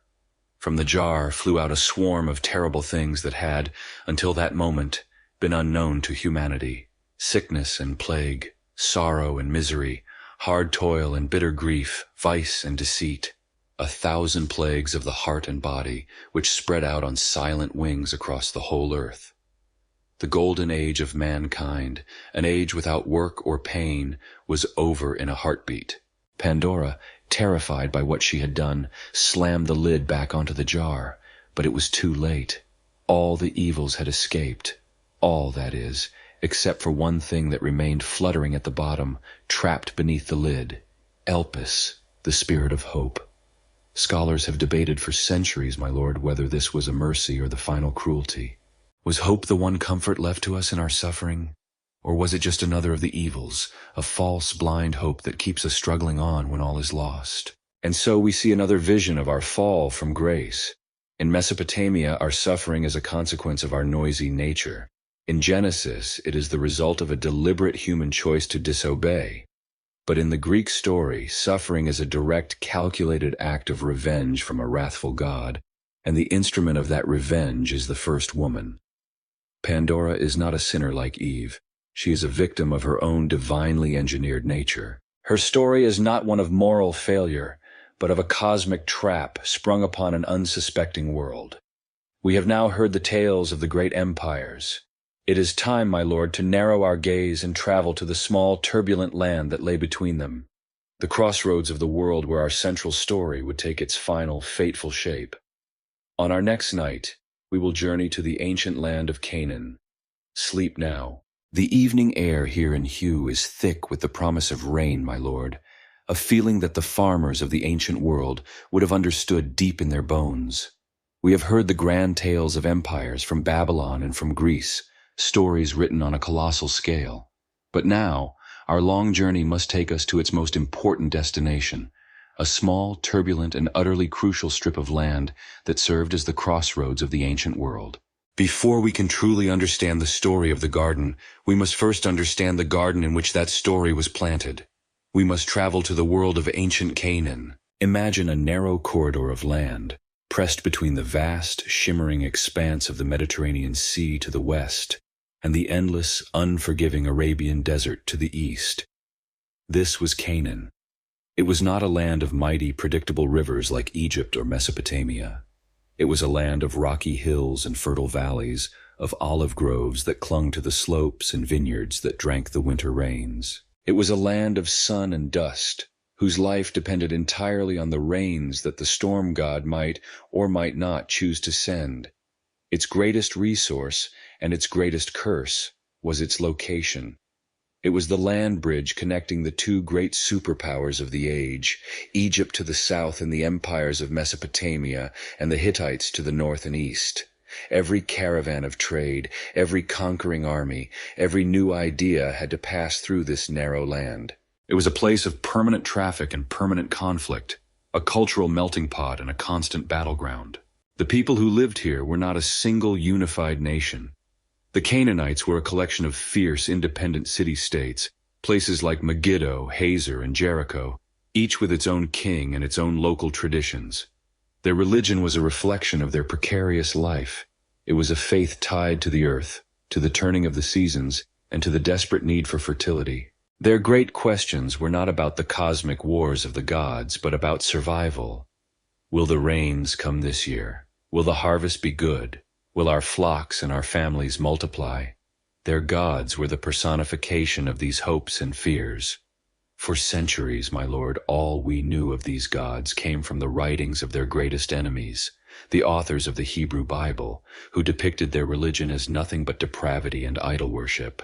And then in 1928, a Syrian farmer, while plowing his field, changed everything. His plow struck a stone slab, revealing the entrance to an ancient tomb. The excavations that followed unearthed the ruins of a great Bronze Age port city called Ugarit, and in the ruins of its palace and temples, archaeologists found a library. Just as in Nineveh, they found tablets of baked clay. But these were written in a unique alphabetic script, a language closely related to ancient Hebrew. For the first time, we could hear the Canaanites tell their own stories, in their own words. It was like finally being able to hear the other side of a very old argument. From these tablets, the world of the Canaanite gods came to life. At the head of their pantheon was a figure named El. He was the high god, the father of all the other gods and of humanity. He was depicted as a wise, ancient patriarch with a long gray beard, a distant and remote figure who presided over the divine council from his throne at the source of the two rivers. His name, El, was simply the common Semitic word for God, and it is the root of one of the most common names for God in the Bible, Elohim. The most popular and active of the gods, however, was Baal. His name meant Lord, and he was the mighty storm god, the rider on the clouds. It was Baal who fought the chaotic god of the sea, Yam, and the dreadful god of death, Mot. But most importantly, it was Baal who brought the winter rains, the lifeblood of the land. In a dry country, my lord, the god who controls the weather is always going to be the most popular celebrity. His worship took place on high places, with altars and sacred poles dedicated to his consort, the mother goddess Asherah. It was into this world, this vibrant, earthy, and profoundly polytheistic culture, that the people of ancient Israel emerged. The precise nature of their origins is a matter of endless debate. Were they conquerors from outside, nomads who slowly settled down, or native Canaanites who rebelled against the established order? But what is certain is that their new faith was forged in direct opposition to the world around them. Their radical, astonishing idea of a single unseen God, a God not of the storm or the sun, but of all creation, a God of justice and covenant, was a direct rejection of the pantheon of El, Baal, and Asherah. Their entire story became a struggle to remain distinct, to not be absorbed back into the rich, seductive, and popular faith of their Canaanite neighbors. This, then, was the soil. This was the air the first Israelites breathed. They heard these myths of battling gods. They saw the rituals on the high places. Their foundational stories were not created in a silent, holy vacuum. They were a direct and powerful response to this world, an argument shouted against the wind of the dominant culture. And strangely, they began their argument by borrowing a name. The father of the Canaanite pantheon was Elo. On our final night, my lord, we will meet this forgotten father god and see how his name and his authority were claimed by a new faith that would change the world forever. For now, let the quiet of the night be your sanctuary. Sleep. The soft evening light fades from the sky, my lord, and our long tale now comes to its final chapter. We have stood in the world of ancient Canaan, a land of storm gods and mother goddesses, whose people looked to the tempest and the soil for their salvation. We spoke of Baal, the mighty rider on the clouds, the bringer of rain. But Baal, for all his popularity, was not the king of the gods. Above him, sitting on a distant throne at the source of the cosmic rivers, was his father, an ancient, wise, and powerful figure known to all the peoples of the Levant. His name was El. El was the patriarch of the pantheon, the gray-bearded father of years. In the myths found at Ugarit, he is the ultimate authority. It is El who presides over the divine assembly, El who appoints the king of the gods, and El who is the creator of the earth and all its creatures. Though he was often a remote and distant figure, his power was absolute. His name was the very word for divinity in their language. The generic Semitic word for God was Il. He was the original father god of the land of Canaan, the divine head of the family to whom all other gods owed their existence. And here, my lord, we arrive at the most astonishing and crucial piece of our puzzle. When the early peoples of Israel began to give a name to the God they worshipped, the name they used most often was not Yahweh. It was El. They called their God El Shaddai, God Almighty. They called him El Elyon, God Most High. The great patriarchs of their faith, Abraham, Isaac, and Jacob, all built altars and prayed to the God named El. The very name of their people, Israel, is Yisrael, which means El triumphs, or he who strives with El. In their foundational stories, they were not just worshiping a god. They were worshiping by name the high god of the Canaanite pantheon. This raises a profound question that has fascinated scholars for more than a century. In the biblical story, God reveals a new, personal name to Moses at the burning bush, the name Yahweh. So what, then, was the relationship between the ancient universal father god El and this specific national God of Israel, Yahweh? The answer, many scholars believe, lies in a process of divine evolution. In the world of the ancient Near East, each nation had its own patron god, who was often seen as a son of the high god El, who ruled over all. An ancient version of a passage in the biblical book of Deuteronomy seems to preserve a memory of this very idea, stating that the Most High El assigned the nations to his sons, and the portion that fell to Yahweh was his people, Jacob. It is a startling thought, my lord, that in the earliest days of their faith, the Israelites may have seen their God Yahweh as the son of El, the national god assigned to protect and guide them. But over centuries, a great theological revolution took place. The qualities of the distant universal father god El were slowly absorbed into the identity of the immediate personal God Yahweh. Yahweh was no longer just a son of El, he was El. He took on El's titles as creator of the world, the father of all humanity, and the supreme judge of the cosmos. It was the most successful theological merger in history. The Father and the Son became one and the same, which explains why the Bible can use the names El, Elohim, and Yahweh to refer to the same single unified God. They are like fossils in the rock, evidence of a long and complex history. And so, while the Israelites absorbed and claimed the identity of the Father God El, they entered into a bitter and centuries-long struggle to reject the worship of his most popular son, Baal. The stories of their prophets are filled with furious condemnations of the worship of the storm god on the high places. It was a long and dramatic divine family feud, in which the followers of the newly unified Father God sought to erase the memory of his once famous son. With this last piece of the puzzle, my lord, our story is truly at an end. We have seen how the authors of the Genesis story, living in this Canaanite world, took the highest god of their neighbors, merged him with their own patron deity, and declared this one God to be the sole creator and ruler of everything. It was the final brilliant act of theological reimagining. They used the very names and stories of the pagan world to declare the end of that world and the beginning of a new one. And so the 25 nights of our history have passed. I thank you for your patience and for the honor of your attention. The river of stories now flows back into the great sea of silence from which it came. The moon has made its journey across the sky, and the dawn is not so far away. The great work of the world will begin again soon, but for now, there is only the peace of the night. Sleep now, my lord, sleep.